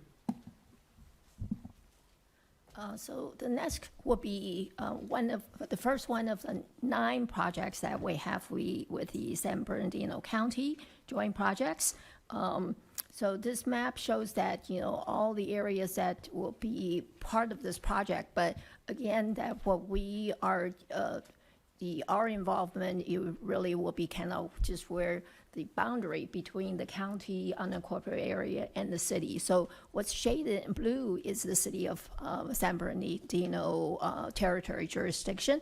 And what's in the light yellow background, beige, almost like a beige background, is the unincorporated county area. So the legend shows that the different kinds of work proposed, so it's all surface seal treatment, so, different types, slurry seal 2, that's in, light blue color, so, all the different color codes shows a different type of roadway treatment. But here, again, we're only contributing to, our city's portion of the work that's done, basically at the boundary of the county and city limits. So for this project, the total estimated project cost is 1.86 million, and the budget is 1.37 million. So you can see that there's already a shortfall. And later on, part of this this agenda or this item is that we are proposing to use the SB1 fund to help pay for the shortfall. And this is the only one of the 9 projects that has, this amount of funding budget, and all the other 8 projects don't have any budget. And again, that we're proposing to use the SB1 fund to pay for, and gas tax fund to pay for the total cost. So the next project. So this is in the citrus area. So again, the map shows the, the areas that's between the city and the county. And this, on the southwest corner is the city of, there's city of Highland. So anyway, you can see that the again, we're only, talking about the areas that's, in the boundary of the city and the county area. So for this project, the total project cost is $686,000. Again, there's no budget for it. So currently the project is 100% design, and the construction is estimated to be completing in 2024. The exact month is June 2025. That's what's scheduled to be completed. So the next one is in the Blake Street and other roads. So similarly, it's a resurface roads and ADA curb ramp update. And the budget, total project cost estimate is about $47,000. And the project status is about 35% design. And the construction completion is in June 2025. The next one is in the 3rd Street and other roadway areas. So again, it's a resurface the roads and ADA curb ramps, and the total estimated project cost is 1.6 million. And the current status is 95% design. And the construction completion is in June of 2025. This is in the North San Bernardino area, the curb ramps. So the total project cost is $37,500, and the design right now is in a planning phase. And the estimated project completion is June 2025. The next one is Arden Avenue. So again, similarly, this pavement reconstruction, mill and overlay, and the ADA compliance. So the total project cost is $2.396 million, and the design status is 65% design, and project completion is estimated to be June 2025.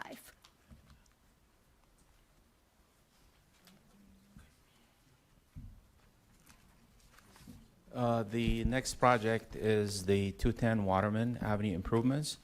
And basically what this project is about is adding capacity to the segment between the eastbound off-ramp to 30th to provide access to the Lake Arrowhead, the community on the north side of 30th, and Big Bear.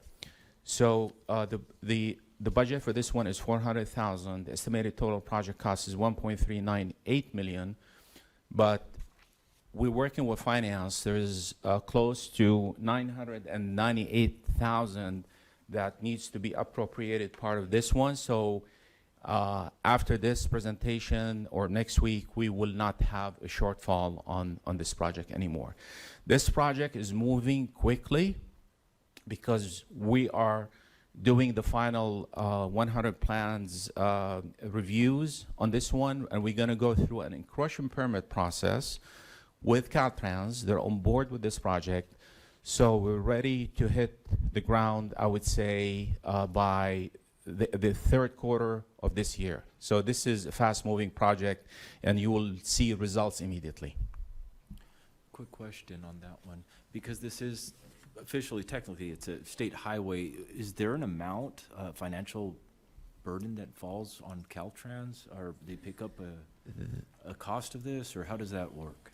Yeah, this is, you know what, because the agreement, you'll probably recall a couple years ago, the previous administration took this project through the approval process. And at this time, I did not see in the staff report there is a financial contribution by Caltrans. It's basically the city and then SBCTA.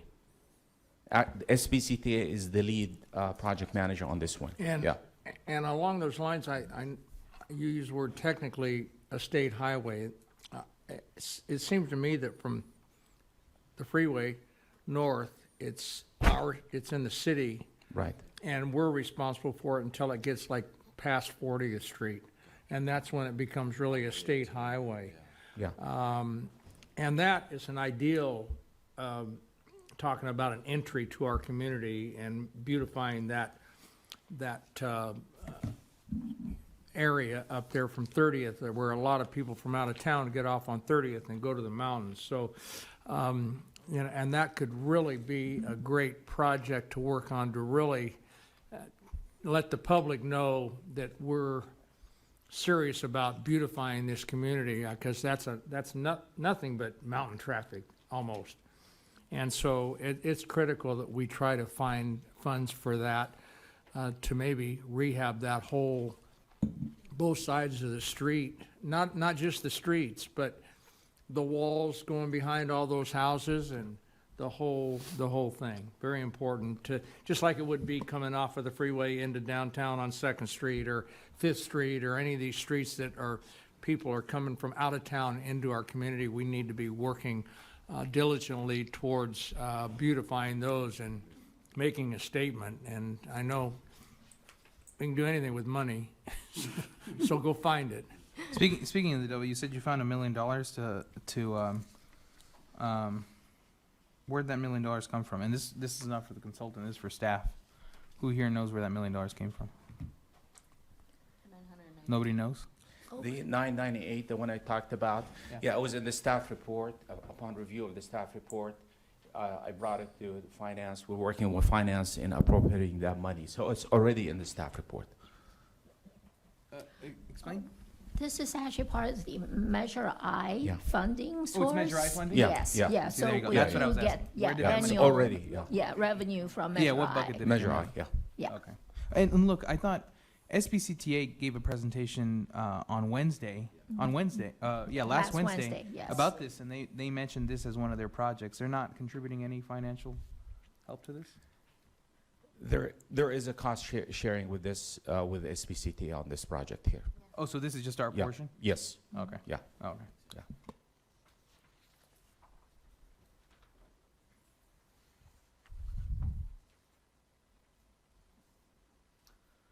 So the next project is payment management program. So this is a planning level, planning document, basically preparing the payment management system for the city. It's a systematic approach to identify the entire city payment network and basically conduct field surveys to identify the existing, what we call payment condition index, which is essentially a rating from 0 to 100, 100 being perfect street and 0 being failed street. So the consultant will basically assess and conduct field surveys for every street in the city network and identify these ratings for each network, each street segment within the network, and then subsequently prepare a payment management program, which essentially creates a framework for the next 5 to 7 years payment management program and identifies funding level scenarios, different scenarios based on funding levels, and will be a framework that the engineering staff will be using for the next years to come to identify the proposed payment management projects for the next years to come. So the total funding for the project is $1 million. We are basically working on the planning procurement, and the anticipated completion is in fiscal year 24-25. That's when you plan to have the plan. Yeah, this is a planning document. So there is, based on this planning document, once this is prepared, we're going to be using this planning document for the next years to come Right. to establish the scope, basically, for the next payment management projects, And you payment said- rehabilitation projects. You said every street in the city. And I assume that means literally every street. I mean, whether it's a little crummy side street that no one seems to go on, but I mean, it's everything, Yeah, correct? I mean, every public street within the city network will be basically included and in it'll this be a master study. map the master plan. Yeah, there will be a master map, and there will be what we call scenarios, basically, depending on the funding level. The consultant will prepare different scenarios based on the available funding or future funding levels, and that will be part of this study. I can't applaud this enough because forever and ever, it was the council member who yelled at the city manager the loudest, who got their street repaved. And now we're transitioning to a data-driven approach, because I mean there are some streets that were getting repaved every 5 years, and then others that it was a gravel road, and it was that council member yelled pretty good at the city manager, so that street's got to get repaved every couple of years, and that's got to change, and this is the first big step to doing that. Yeah. And I strongly support that as well, where it needs to be data-driven, not who screams the loudest. It's based on which street really, needs it, based on data that was collected, and that's how we allocate the resources. But it's also my memory could be a little off on this, but I do remember about 4 or 5 years ago, we did approve a study, or there was some group or somebody that drove all the streets in the city and measured With the GPS or something. yeah, it was like 5 years ago, and we had a list of every single street in this city, and again, they were rated from 0 to 20. Is that what this is going to do again, or is this something different? It's different, but it's for the same function. However, this is going to be the more state-of-the-art that most of the other cities are using. We're going to propose using a software system for this inventory. So whereas before, it's based on the pavement conditions index, that type of system. So we're kind of improving, this whole evaluation and condition assessment, and then put it into a software system, to keep track of things. So it is like typically every 5 years, that cities does an inventory update. So this is part of that we're getting ready to do, and this is also something that we will be discussing, this coming Friday at the MCC workshop, what we plan to do with all of our master plans. So, yeah. So quick answer is the system we have is very antiquated, so this will modernize us. And at one point there was discussion, we had a little subcommittee, I can't remember exactly what it was, ESRI, Esri was gonna be involved, a school, was going to be involved with really volunteers who are going to do it as a project. And of course, volunteers are great, but sometimes you don't get the full job done. But this was to do, while they're out there checking the streets, they were going to also note stop signs, and if a tree is covering a stop sign or a bush is covering a stop sign, all kinds of things at intersections and areas on sidewalks and things, because they're out there anyway, and they were going to actually identify light poles. I think there were about 3 categories: light poles, like maybe stop signs, sidewalk problems, and then streets. And so I don't know if that's too much to ask, but since everyone's out there at that time anyway, if they just look up instead of just looking at the street, they might see a stop sign that's a problem or a tree that's blocked that needs to be trimmed. And those are all things that, we need to be looking at.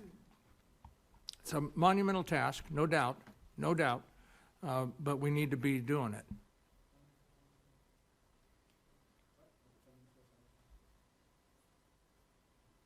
Funding source?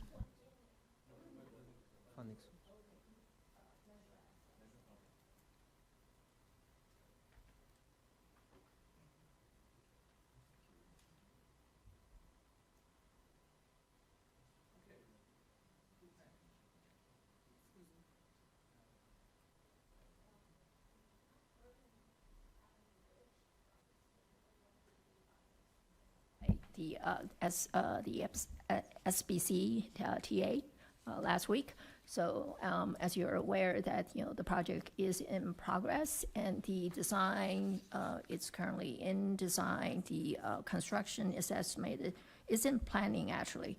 And the budget, we have about $3.6 million in the budget, and the total project cost at this point is 3.8, but we also have gotten some discussion or information from SBCTA that they do anticipate some, fair amount of budget shortfall. So we will be getting more information from them, and then we'll be bringing that back to the City Council for discussion. Again, this project is within the Measure I, so there may be some ways that we can help, to manage the shortfall issue. Yeah. So, okay. Next. The next project is State Street Extension, Phase 1 improvements. State Street between 16th Street to Baseline Road. That's the first phase. Phase 1 improvements include construction of new asphalt roadway, including curb, gutter, median improvements, curb ramps, concrete raised medians, traffic signal improvements, and striping. The project is currently in construction, and anticipated completion is by end of this calendar year. The total funding for the project, budget for the project is $8.5 million approximately. So we are anticipating to complete this project this year.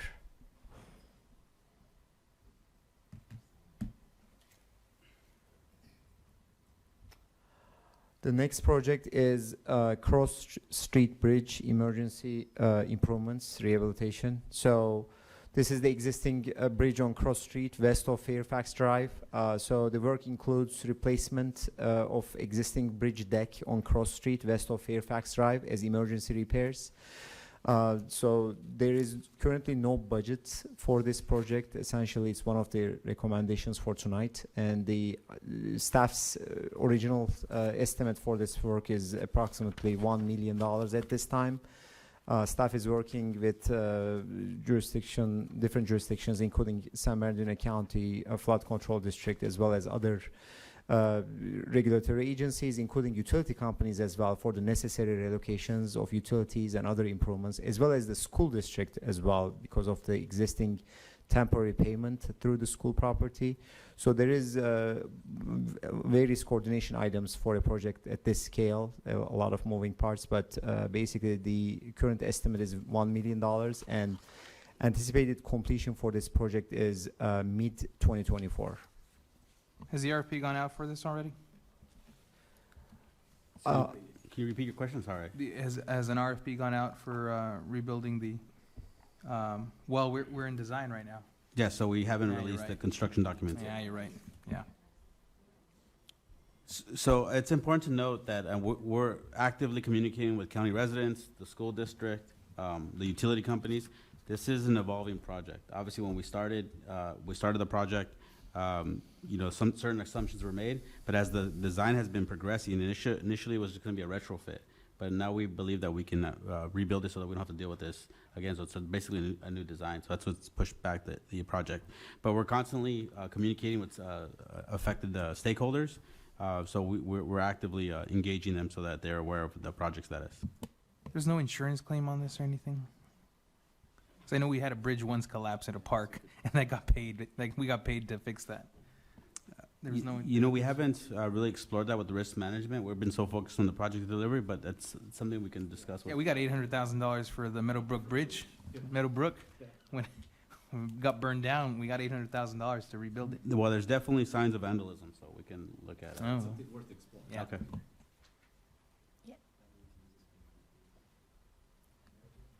Okay, before I get on to this next county joint project, the question about the pavement management program, $1 million is actually from Measure I. So, okay, so the next one, this is one of the 9 joint projects we have with the county. So this is we kind of talked about the past 6 projects that we actually had a co-op agreement with the county for it. And this project, the 4th Avenue and Mountain Drive, we don't have a co-op agreement with the county yet, and is part of the agenda today that to recommend, enter into agreement with the county for this project. So again, this is, project description is the culvert construction, roadway reconstruction, pavement reconstruction, and curb improvement. The total project estimated cost is $756,000, and again, we don't have a budget for it. And similarly, that we're proposing to use the SB1 fund and gas tax to pay for this project. And currently, the project is about 65% design completion, and the estimated project completion date is September 2025. So the next one is another joint project, and it's at 5th Street and Pelly Road. Again, this one, we don't have a co-op agreement with the county, so again, it's on the agenda to enter into an agreement with the county for all the improvement.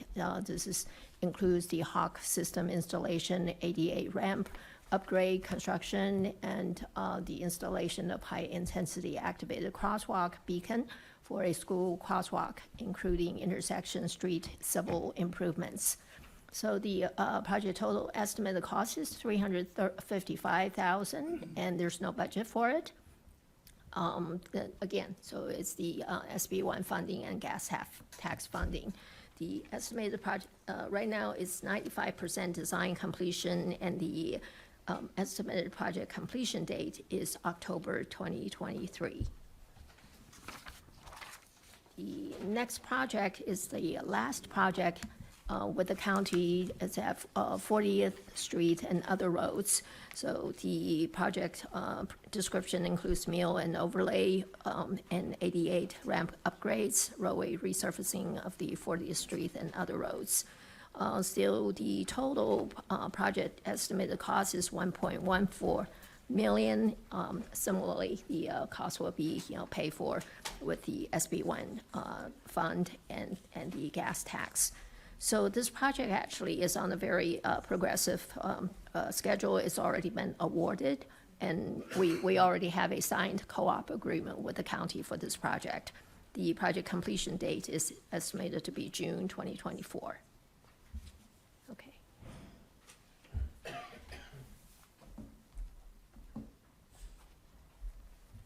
Basically what this is a reminiscence of an old PO that we have.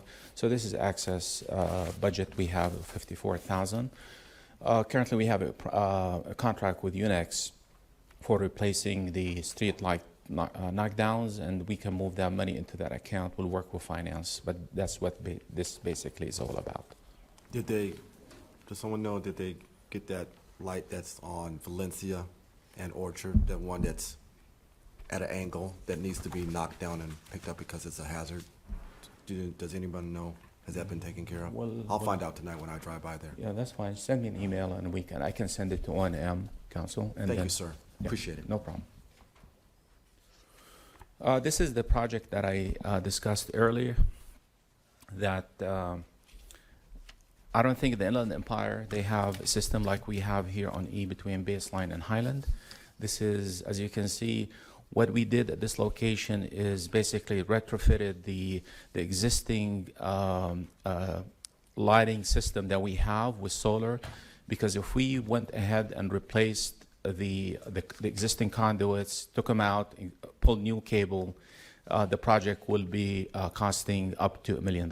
So what we did, let's look at an innovative way of completing this project by installing the solar system. And we try to fit these fixtures within the same aesthetic that the old fixtures were. And then also at locations where we have the Cobra heads, we installed those also. You can see the picture on the left. And we're within budget on this project. And we're planning, this project will be completed in August of 2023. We're almost done with it. This is the Genevieve Circuit lighting project, and basically, as you know, the area encompasses the on Marshall, 34th, Mountain View, and Sierra Way. This neighborhood has been dark for a long time, and due to the high voltage, what's happening at this location is we have a high voltage circuit, and every time we go and repair it, then it burns the existing wires and the cabling. So we work diligently with SCE in modifying the power feed to this neighborhood, and the plans were signed, and we're ready to hit the ground once we approve. There's an item on tonight's agenda to appropriate the money into the budget, so it will not be a shortfall. It's in your packet. The same thing with this one. This is the same type of project where the area has been dark for a long period of time, so we take it as this is a safety project that needs to be moved forward. Again, even though we show a shortfall on this project, that is not, because once we appropriate the money and you get the approval based on the resolution in your packet, the plans for this location is also ready. Once the appropriation is completed, finance complete their paperwork, then we can advertise as soon as possible. And just real quick, again, explain exactly why they're dark. Is it the circuits are just antiquated, or what's the issue? They're just overloaded, or? Yeah, overloaded, the circuits antiquated, like we indicated And earlier. they just shut off? Yeah, or- they shut off. And then that's the Yeah, reason? Okay, that's the that reason, makes- yeah, okay. yeah. Yeah, because I was gonna say, there's a lot of other places that are dark too, but this is specific to the circuit, and that's why. It's specifically to the circuit, yeah. Have we identified any other locations that have these same issues? Do we have a number, or? I would probably have to get in touch with O&M and get the count from them and identify these locations. Okay, Yeah. thank you. We talked early on about the city lighting upgrades. It's in the works. So basically, we completed phase 1, and the budget was allocated for this project close to $1 million. And then we replaced close to 1,350 LED incandescent lighting to the new LED system. That project was completed. Currently, we're in construction for phase 2, and that will encompasses the entire amount. So the entire budget will be for this project is the 901,000. So we're going to have a surplus on this project, and that will take care of, I would say, almost 90% of the LED lighting in the city. We still have some left. So what we did is we applied for an energy efficient grant for 250.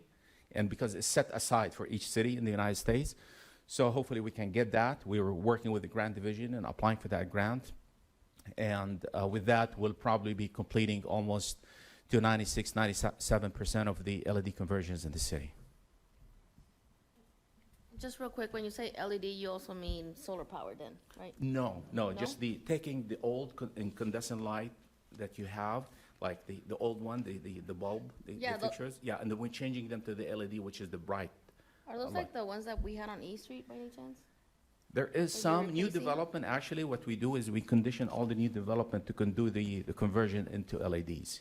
Okay, because I Yeah. remember at one point, the E Street lights that you already covered, they were being bid for 750,000, replace those lights. And once we went to the LED solar powered, that price went down drastically, as we saw earlier.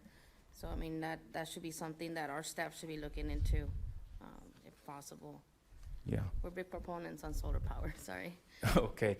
And by the way, by the time we complete the conversion of the entire LED, it's an annual saving of $3 million on that energy saving. We're not going to be paying for that, the SCE. And the upgrades are just limited to those that I'm assuming we've identified that it's simply because the bulb has been burnt out, not because the copper wiring has been stripped out. Right. Or just right. replace, or we know for Replacing sure. just the just the light fixture bulb. itself, just the bulb itself, yeah. All right. Yeah.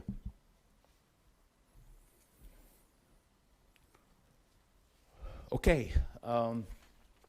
This project is basically an upgrade of various traffic signal hardware at 224 signalized intersections. If you recall, years back, we went through what we call an SSARP analysis of safety in the city, which is the Systematic Safety Approval Plan. And this is a federally funded project. So we have an initial budget. Basically, what this project is is that I'm sure you've seen them where we updating the current signal heads from 8-inch to 12-inch. You've probably seen the yellow tape around the heads, the pedestrian push buttons, the countdown vehicle indication, the countdown pedestrian indications, and so forth. So we're almost done with this project. The budget we have is shown in the grant fund is 6.4 million. The estimated total project cost is about 4 million. So we'll end up again within budget, but we'll end up with additional surplus we can use in the grant for future projects. And Would then- that future project have to be related to you said this is federally funded? Right. So that's the federal, that 6 million is federal money, 6.4 million is federal money? That one. And in other words, I guess what I'm asking is, are there strings attached to the surplus, to the 2.5 million? The way it shows in the financial system, that question for finance, I'm not sure if. It shows in the finance system is 6.436, but the actual estimated project cost is 4 million. So anything above that, in order to use it, we have to go and get approval from Caltrans. So it looks like there's approximately $2.4 million dollars that's going to be excess. Access in the grant amount, in the grant fund amount. And yes. we will have to get approval to spend that. Yes. Okay. Yeah, Okay. Yeah, because as you can see, this one actually is 100% reimbursable. So what I do is when I get the invoicing, I prepare the invoice, send it to Caltrans, and they reimburse us for the full amount. Yeah. Thank you. Oh, you're welcome. I'm almost, I'm a little confused. You're gonna have to explain something to me. Yeah. I know that in the past, we've had, where we've done an overhaul on the traffic lights at an intersection, and they've ranged anywhere from $600,000 to $800,000 to replace all the hardware. And so these are, some of these sites that are shown here on the map, some of them are just small fixes, and others are a complete overhaul of the hardware? Because there's no way that the 6 million is covering all the intersections indicated here in the map. It covers the 4 million. Yeah. Yeah, 4 so million, four, that's, right, so yeah. that makes So so, basically what we did is with the initial assessment that was performed on the initial, the systematic improvement report that we assessed the entire city on how we reduced the number of collisions. We assessed which signal heads needs to be changed. So if you're driving at a location where you have an 8-inch signal head, when you change it to 12-inch signal head, meaning the circle of it, is going to be more visible to you. You're going to be able to see it. So we did initial assessment. So not every intersection is going to be, because this is only 224 locations only. We have currently 304 signalized locations throughout the city. So we're going to be changing it at the most important locations were identified in the grant application. I know that part, but so how many, in what's budgeted, the costs right now are at 4 million. How many signalized intersections have you guys upgraded? With the completion of this project, Yeah. it'll be 224. And you guys were able to do all of that with the 4 million or the Yes. 6 million? So Yes. this, Then it can't, there's no way that you guys are doing the entire upgrade, because we've now, on several occasions, we have approved, an overhaul of all the hardware at an intersection. And again, it ranges anywhere between 600,000 to 800,000. I know because people complain that, how can it be so expensive, but it is. So now tell us, how are you doing 224 So this signalized is intersections? for a You're hardware right. component. This isn't the traffic controllers. Typically, the traffic controllers are the expensive, big dollar ticket items. This is, it's listed here, it's signal heads, push buttons, pedestrian countdown heads. It's not the There full- you go. You just explained it. I thought it was the entire hardware. No. It's just some of the components within that. Yeah, Okay. just the components. Okay, Yeah, the that's- next project, okay. we'll talk about Oh, exactly. Okay, perfect. Yeah.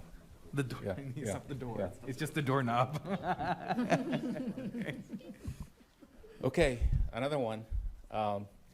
So what basically this project is, this is a challenging project because we're going to be upgrading the signal poles at 49 locations to install what we call a dilemma zone detection system. So meaning, What it means is it delays the other light from turning green if it You got detects it. a car coming into yeah. the intersection. You got it. Okay, there you Yeah. go. Except this one, so what we'll do is if you're approaching an intersection on yellow, what do you think? Shall I proceed? Shall I stop? What shall I do, right? So I'm sure you see every day we come to work, we see that, right? So that's what this. So what this is a system we're going to be installing in the city, is where you, if you enter that zone, the camera will detect you and will put a call to the traffic signal controller to delay the conflicting movement green. Yeah. So that's what this project is about. I presume that you place these cameras on high accident areas, correct? Yes. According to the initial report we did years back, and remember I mentioned the SARP report, they identified these locations as high collision locations. We need to address the collision at these intersections along 3 corridors, which is Mount Vernon, Baseline, and Highland. Wonderful, thank you. That's a nice safety item, very nice. Does it also connect to the crosswalk signal, I'm assuming, or is it just the car traffic, like Just the preventing car it from- traffic, just the car traffic, Is yeah. there, because I would prioritize the safety of the pedestrian to be included in that as well. I'm sure there's got to be technology for an advanced dilemma zone detection to prevent, I can't imagine where the pedestrian cross would turn green and then the other one. Yeah, I It's- think I it can't. will be all interconnected. Oh, so it's all interconnected somehow, okay. Yeah, there is a function in the unit itself. It's called leading pedestrian indicator. So what we'll do is these locations, once we program the units, so let's say if you're crossing the intersection, we can start the green before the vehicles can turn. So 5 seconds. We call it LPI, leading pedestrian indicator. We can program it in the units, in the traffic signal. And then I would, of course, encourage Mr. City Manager, our police department to start enforcing some of the, doing some traffic enforcement. So if people are running red lights, let's start enforcing that Yeah. as well. Yeah. That has to do with more staffing on motorcycles, right? No, staffing and some other, just more diligence.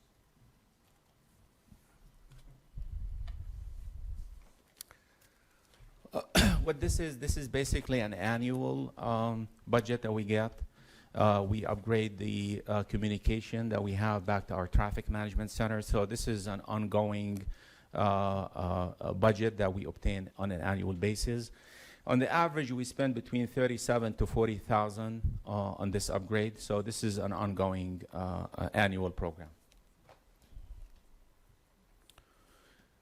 9th and Medical, this is basically an intersection that was listed, one of the locations that we need to upgrade the infrastructure, meaning that the conduits, the wires, the signal keeps going on flash. So we're almost done with this project. It's within budget. The budget was $428. Total project cost is the same thing. We try to minimize the change orders as much as possible on these signal projects, even though sometimes it's tough to work with the contractors. The same at this location. If you recall this location at the Rosa and Date, which is south of the 210 freeway. Again, the project is almost completed, and then we are within budget on this project. Mount Vernon and Rialto, basically this is a design of the same as the 9th and Medical, the Rosa and Date, but we're doing the design. We have an available budget of 60. We're estimated to do total project cost for design is 20,000. We're almost done with the design. We'll be done with the design by the end of this year. So this is once we finish the design, then we have to find surplus funding so we can proceed to construction. So this is where we're showing that it's only for, the schedule is only design, because the budget we have is only for design, so we're not showing the construction, in the timeline. Okay, same thing, same scenario here, Mount Vernon and Walnut. Budget is 35,000, estimated total project cost design 20. We'll be finishing the plans by the end of this year. Rancho and Rialto, same thing. We're in design, completion also by the end of this year. You can see the budget 25, where estimated total project cost is 20. And Waterman 21st, that's the same scenario is budget 25, estimated cost 20. We'll be able to finish design by the end of this year. And that will end my presentation. Thank you. So that completes the specific project updates. We are now going to get into the closeout project, which Susan will provide the detail. So we're not getting into the individual projects, but we do have a table showing that, all the projects we have completed or in closeout process. So it's a total about 34 projects, and we, for ease of visualizing this, it's 2 rows, and then the first column shows the project category, and then we even have it shaded in blue for the building projects, and then in red for the parks projects and purple for the street projects. So you can see that there are 3 projects completed for the building projects, and parks there are a total of 6 projects, and streets that there are more, in the next slide. So quite a few street projects, as you can see. And then the last row column is the traffic controls projects, and they are like a total about 6 traffic control projects. Is there any questions about these projects? Okay, all right, so the next slide shows the projects that have not been activated yet. So again, it's kind of good to kind of keep in mind that this is really a 5-year capital improvement program. So currently we have about, 70 or so projects that are in active planning, design, or construction phases. And then so 25% of the projects we have completed, and the other 25% of the project is still not activated yet, but then it will be activated as soon as we have projects completed, and we have more manpower that can start working on the new projects. So that's kind of keeping things in motion. And so again, this shows the not activated projects, and so we have a list of building projects, about like 8 of them on this list, and then the continue with that, there will be the other, the shaded in red again are the parks projects. And then the next, the slide shows that 3 more parks projects, and then we do have quite a few storm drain projects, and about 5 street projects that's in the works, and also half a dozen or so traffic control projects, as well as 3 other category projects. So question then, the not activated projects, and they're just missing funding, correct? Yes, some of them we don't have the funding. So as I mentioned, that we have about 14 projects that currently we don't have the funding for those.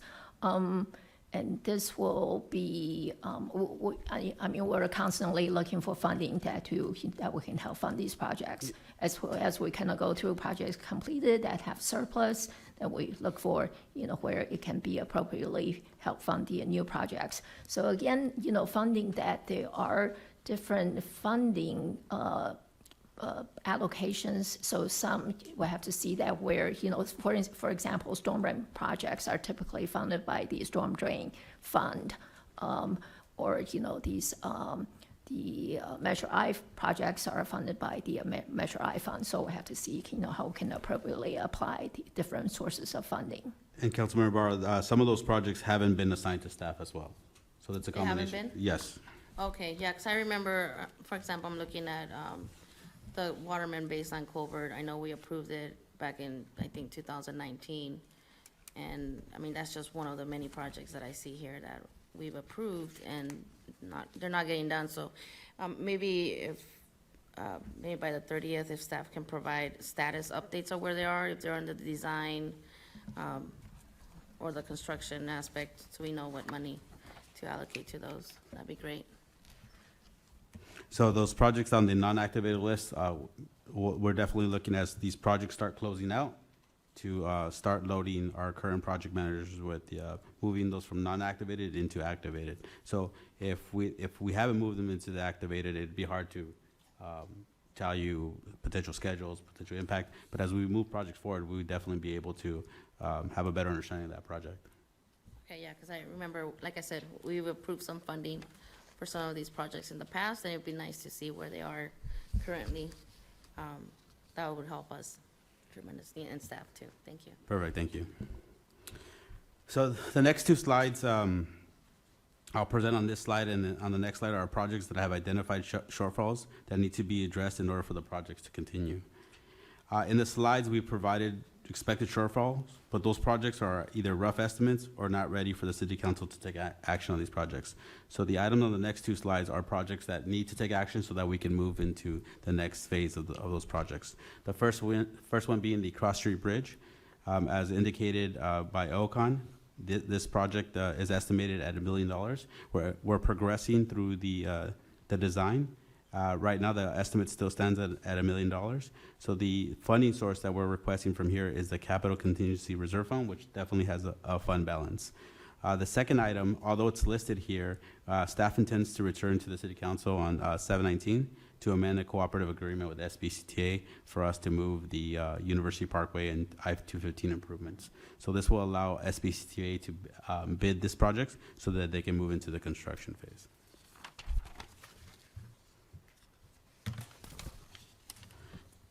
The way this table is broken out is the two projects on top, the Genevieve Circuit Lighting and the Ralston Circuit Lighting. Those are the two projects that need a funding allocation. So you can see the shortfall in the fourth column, which is labeled budget shortfall. One is approximately 1 million, and the other one is approximately 1,250,000. So the grand total of what's needed in that shortfall is 2,283,552. The column to the right are projects that have surplus of 325,000 in the Congress Street from Mount Vernon Avenue to K Street, the Arden Street City Pavement Rehabilitation, and the street sweeping site. And so there's a total of $4 million in budget surplus. These are all within Measure S, so the surplus is more than sufficient to cover the funding shortfall. So if approved tonight, we'll have a recommendation slide that recaps it. The resolution includes the language to include to approve these funding shortfalls. I will say that we've been actively working with our stakeholders. We meet with finance once a month. So once a month, we are either talking about the actual overall budget, or the off month, we're talking about the CIP budget. So we're actively engaged with finance. We're actively engaged with our other stakeholders. So that way, as projects come up or issues come up, we're constantly talking about it. So I think there's a renewed emphasis in the budget. So as these projects are closing out and we identify other future shortfalls, we feel that movement within our current capital projects may be able to fund those projects as we move forward. Where does the difference between 4 million and 2.3 million, which is about 1.7 million, where does that money go? So if we can, if there are other projects that need within the already, It's got to be parked somewhere, doesn't it? I mean, the excess, or where does it? So there's go? two options. One, we can just return to fund balance, or if we identify as some of these projects start advancing, if it's in a Measure S project, we can move within funds since these are approved projects already. Thank you. So as I was mentioned to Councilmember Alexander, the workload for the department is pretty immense. You know, we have 130 approved projects for, I know the mayor's image right there is covering them, but it's $170 million. And we also have 14 unfunded projects. So over the last 6 months, we've really, I feel like, taken great strides to have a better grip of our CIP program. So when we first started, we were balancing a pretty heavy load with a lot of odd-shaped requests. So we were getting peppered with a bunch of different things. We were dealing with staff transitions. People have come and gone.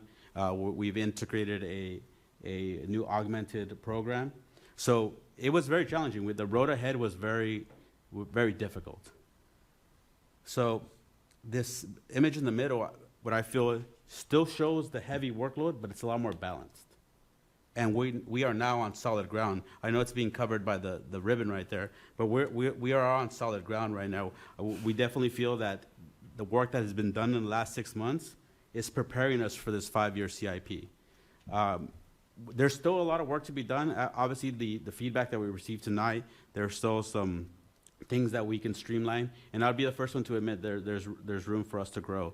But the work that staff has done, both our augmented staff and our internal staff, it should be applauded. They've done an amazing job of getting us to where we are. So this is where I feel where we're headed. Even though the workload is still immense, we're being creative about how we staff.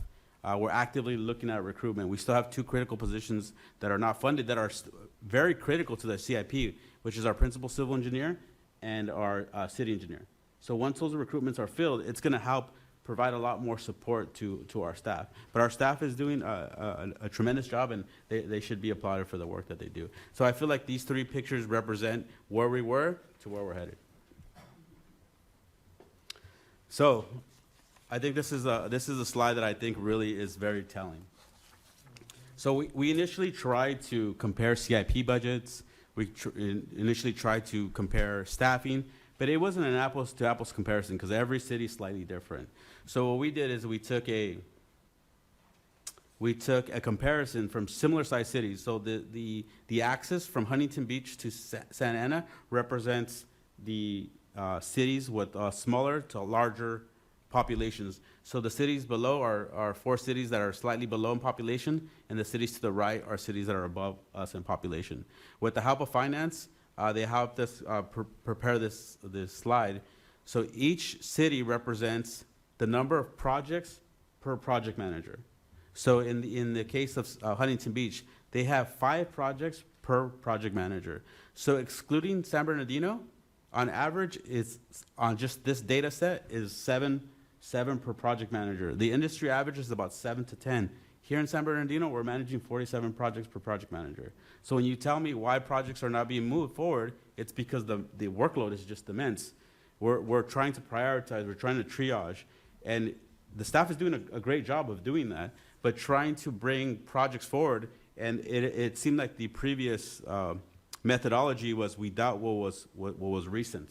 So that's why on this list, you see a lot of projects that are pre-2018 that we're trying to move forward because those are projects that as council members, you guys want to bring to your respective, and as the city as a whole, we want to make these improvements. So we're actively looking at our model. You know, we thank the council for their confidence in the staff augmentation. The staff augmentation that was approved will help us with the project manager. We just hired Mr. Mendez as another project manager. As we present the items in the workshop, there's also going to be specific discussion about staffing. So all in all, staff is doing a great job of moving this project forward. But with additional resources and help, we can start delivering these projects at a faster, more efficient rate. Can you advance the next slide? It's not a... Yeah, I know, right? So with that said, the recommendation that you have before you is to receive and file the update regarding the city's capital improvement program and to approve the resolutions. And we apologize if the resolution is not listed right here. Authorizing the agency director of finance to amend the capital improvement plan, recording supplemental appropriations in the amount of $1 million from the capital contingent reserve fund for the Cross Street Bridge project, $1,040,258 for Measure S for the Genevieve Circuit Lighting Project, and $1,243,294 for Measure S for the Ralston Circuit Lighting Project. I move for staff recommendation. I'll second, but I want to add something that's is germane to the conversation. We should really be having a serious conversation of creating a priority list on CIP projects, because otherwise council has no say in what project moves forward. Typically, city manager's office will present an item on, hey, we need approval from the council to allot a certain amount of funding for X project or XY project, whatever the case is.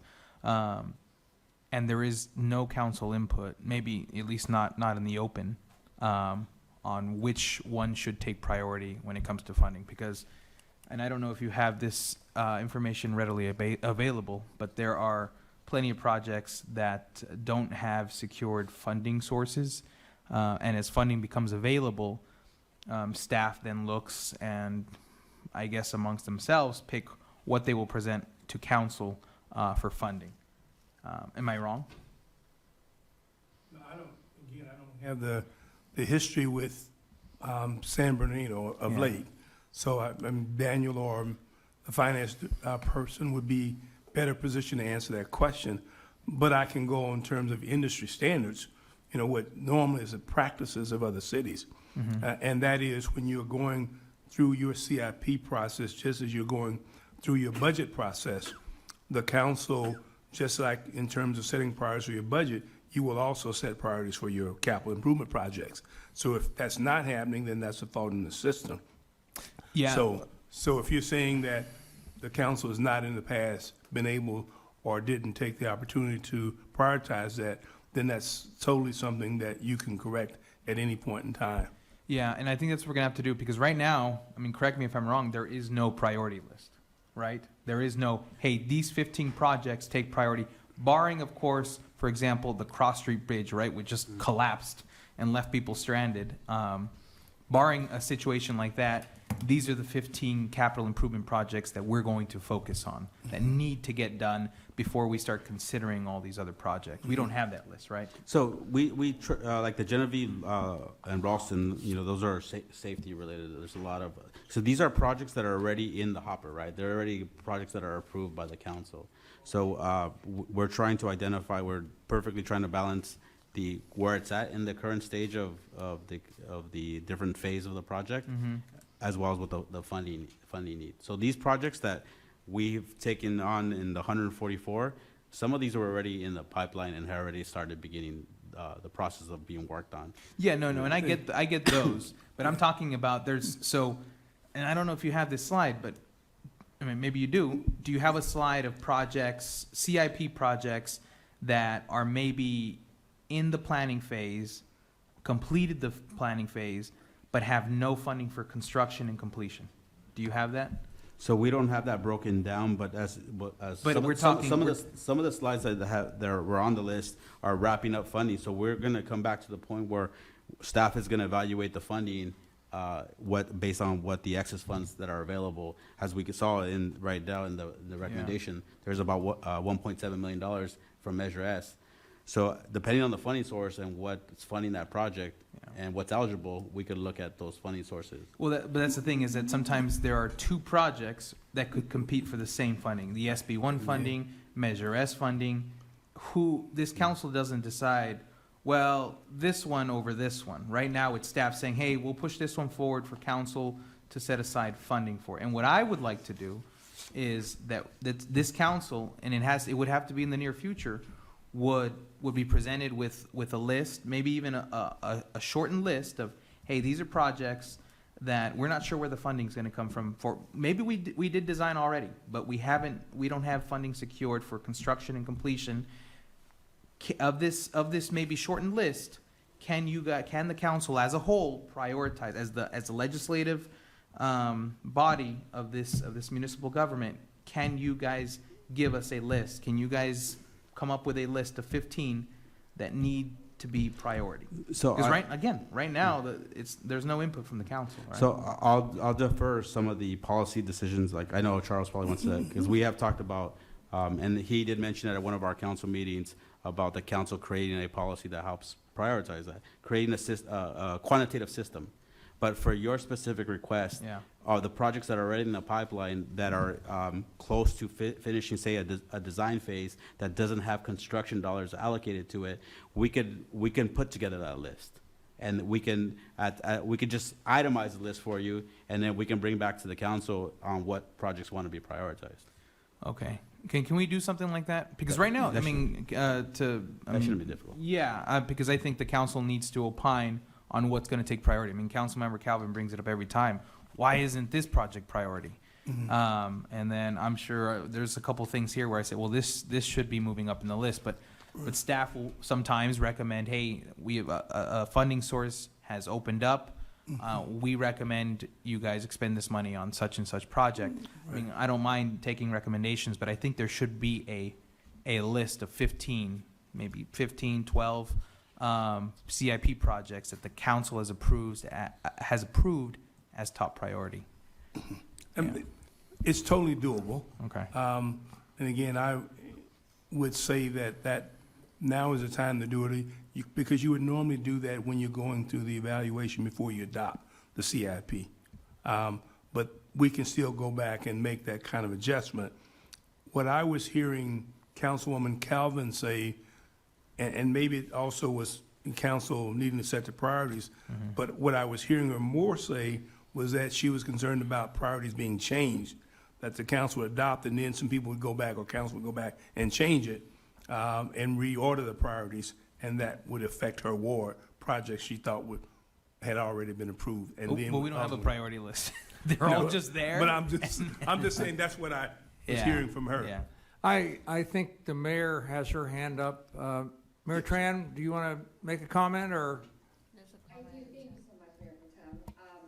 I don't disagree that, we need to prioritize all stuff, and I think that's what's very important, and that's why this extensive update by the staff is so critical to know where all of our CIP projects are at, where it's heading, and we prioritize. Get those updates, right?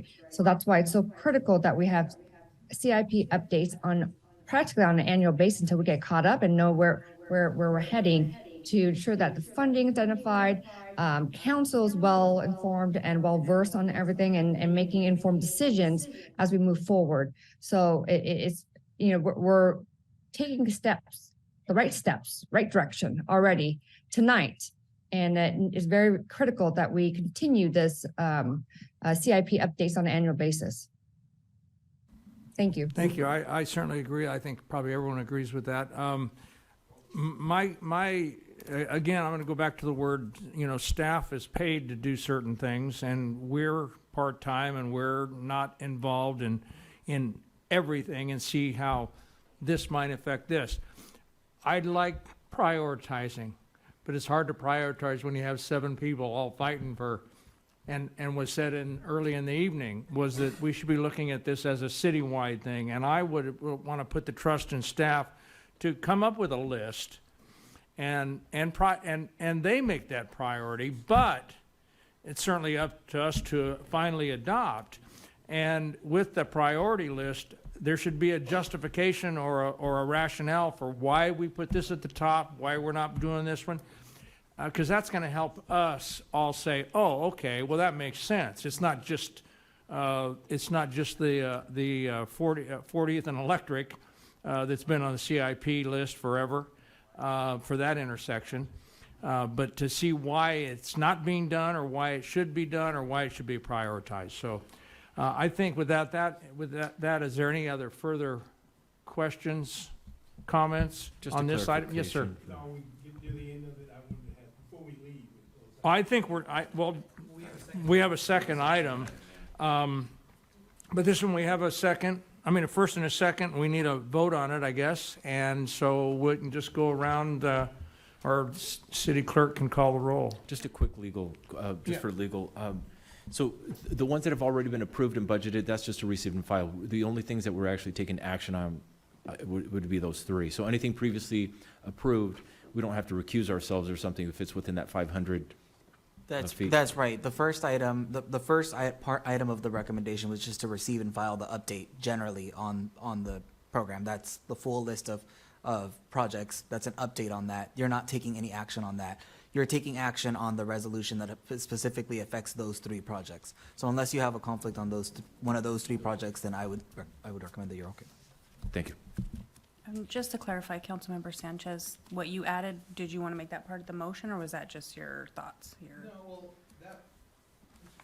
mean, this is mostly just something for the staff to consider here. I mean, I think it's germane to the conversation, but it's not direction. It's mostly just, I mean, if you guys want me to formalize that, I'll formalize it and I'll bring it back as an item for council consideration. But I think it's important that we have that priority list, and that it's something that we all agree on. Otherwise, it's 2 council members going into your office and saying, hey, look, this really has to get done. So the next time we have a tranche of Measure S money or SB1 money or, Measure I money, let's get that funded. So I'd rather the whole council opine on our list of 15. And, I will take into account, staff should recommend what that priority list should be, and then approved by the council as a whole. Well, what we will do from here Yeah. is to take the comments that have been made here. We will bring that back Good. to council, so you have an opportunity to review it. If there are changes you want to make at that point in time, you can then agendize that, if there are changes you want to make. No, not changes. Like I said, we don't, Well, additions. changes, it would be reprioritizing would be changes. Yeah. Was there a If, in other priority words- list now? Well, if there was one. You're talking about going forward, right? Yes. And with a priority list down the road, it comes to staff, and then we kick it around, and we either agree with staff, or we make some tweaks to it. Yeah. Okay. Let's call for the question. Okay, so we have a motion by Councilmember Alexander. Yeah, the motion is to accept the staff recommendation, correct? Okay, On both 1 and 2, yeah. so Councilmember Sanchez? Yes. Councilmember Ibarra? Yes. Mayor, Councilmember Figueroa? Yes. Mayor Pro Tem? Yes. And Councilmember Alexander? Aye. Motion passes 5-0. Mayor Pro Tem, Yes. Councilmember Reynoso asked me to ask the staff and then make sure that his wishes about Hudson Park, Littlefield, and Schultz Parks, their bathrooms are closed. So I know Liddy is gone. But city manager, please note that Hudson, Littlefield, and Schultz Parks, he would like those bathrooms addressed. Hudson, Littlefield, and Schultz. Hudson. Thank you. We'll move on to item number 2, resolution adopting list of projects under SB1 2023/2024 Road Maintenance Program, approving cooperative funding agreement with County of San Bernardino for Mountain Drive and 4th Avenue project, approving the cooperative funding agreement with the County of San Bernardino for 5th Street at Pedley Road project, and authorizing the agency director of finance to amend the FY 2023 or 23-24 capital improvement plan, recording supplemental appropriations. It is recommended that the mayor and city council of the city of San Bernardino adopt the following. I need to read all these 4. I will. I don't need to? Okay. Is there a presentation on this, or this is actually part of what we just saw? Yeah, Yes, it is a part of what you just saw. right. So I need a motion. How much of the SB1 money is there? How much do we have available to us? So we do have Mr. Okandamirsi, our contract CIP manager, who can answer some questions regarding the SB1 fund. No. So, basically, every year, this is an annual reporting requirement. So the city receives an appropriation. The current upcoming fiscal year 23-24, the estimate is $5.5 million that the city will receive $5.5 million from through RMRA funds, RMRA SB1 funds for fiscal year 23-24. And how much is being expended here and with how much is being funded through here? How much, because there's allocations for various streets. How much is the total? I So- wonder how much is left over? Yeah, so the staff is recommending to basically utilize all those funds in the amount of $5.5 million. So through- this adds up to 5.5 million? There is portion of the SB1 funds currently allocated as well to current projects. Yeah. So this is basically the available funds that the city will be receiving in fiscal year 23-24. The recommendation is to utilize all those funds to these 10 projects. Oh, okay, I see. Okay, all right. And these are all, I think I recognize these, but these are all projects that were on the CIP list to begin with, right? All these? Yes. That's correct. Yes. All these are with SB County? 9 of them, okay, all right. They are currently not funded completely with SB1 funds, but the recommendation is to use SB1 funds to basically bridge the gap in the funding shortfall for these projects, because some of these projects are not fully funded at this time. They are the county co-op projects. So the recommendation is to utilize SB1 funds to be able to fully fund these projects so we can start. And most of these projects are county co-op projects. So, and some of these projects, and I can go in detail too, the county team is ready to move forward in some of them. So that's why the recommendation is to utilize SB1 funds so we can start construction phase in some of these projects, basically. And I'll be happy to go in detail in every of, like, there's 10 projects in this list. Okay, the other funding source here is like, oh wait, is the SB1 and the gas tax, those are the same, aren't they? So in order to be eligible to receive the SB1 funds, there is a maintenance of effort requirement. So every city in California eligible to receive the SB1 funds, they are required to basically utilize local funds, usually it's gas tax, to be able to remain eligible to receive the SB1 funds. In this case, the city's MOE on page 3 of the staff report is identified as approximately $1.2 million. That's the maintenance of effort, which means that the city will need to appropriate $1.2 million of local funds in order to remain eligible to receive the $5.5 million of RMRA funds. Okay. So that's a state requirement. Okay. Yeah. Do I have a motion? So moved. Second. In a second? Ms. Clerk, call. Yes, sir. Contingency reserve one? Councilmember Roll. Sanchez, Yes. Councilmember Ibarra, Yes. Councilmember Figueroa, Yes. Mayor Pro Tem, Yes. and Councilmember Alexander. Aye. Motion passes 5-0. Mr. City Manager, did you have some closing remarks or some comments? I do. Go ahead, please. And thank you. First of all, I want to thank the council for being here and participating in this discussion. I know it requires additional time, and you folks are very busy. And I also want to thank Daniel and his staff. They put in a lot of work to get to this point.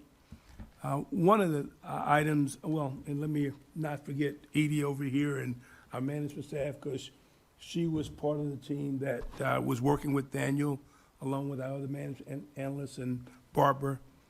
This was a team effort to bring the requisite folks to the table to sit down from various angles, be it finance or our office and Public Works and also Park and Rec, because they have a huge stake in what goes on here, obviously.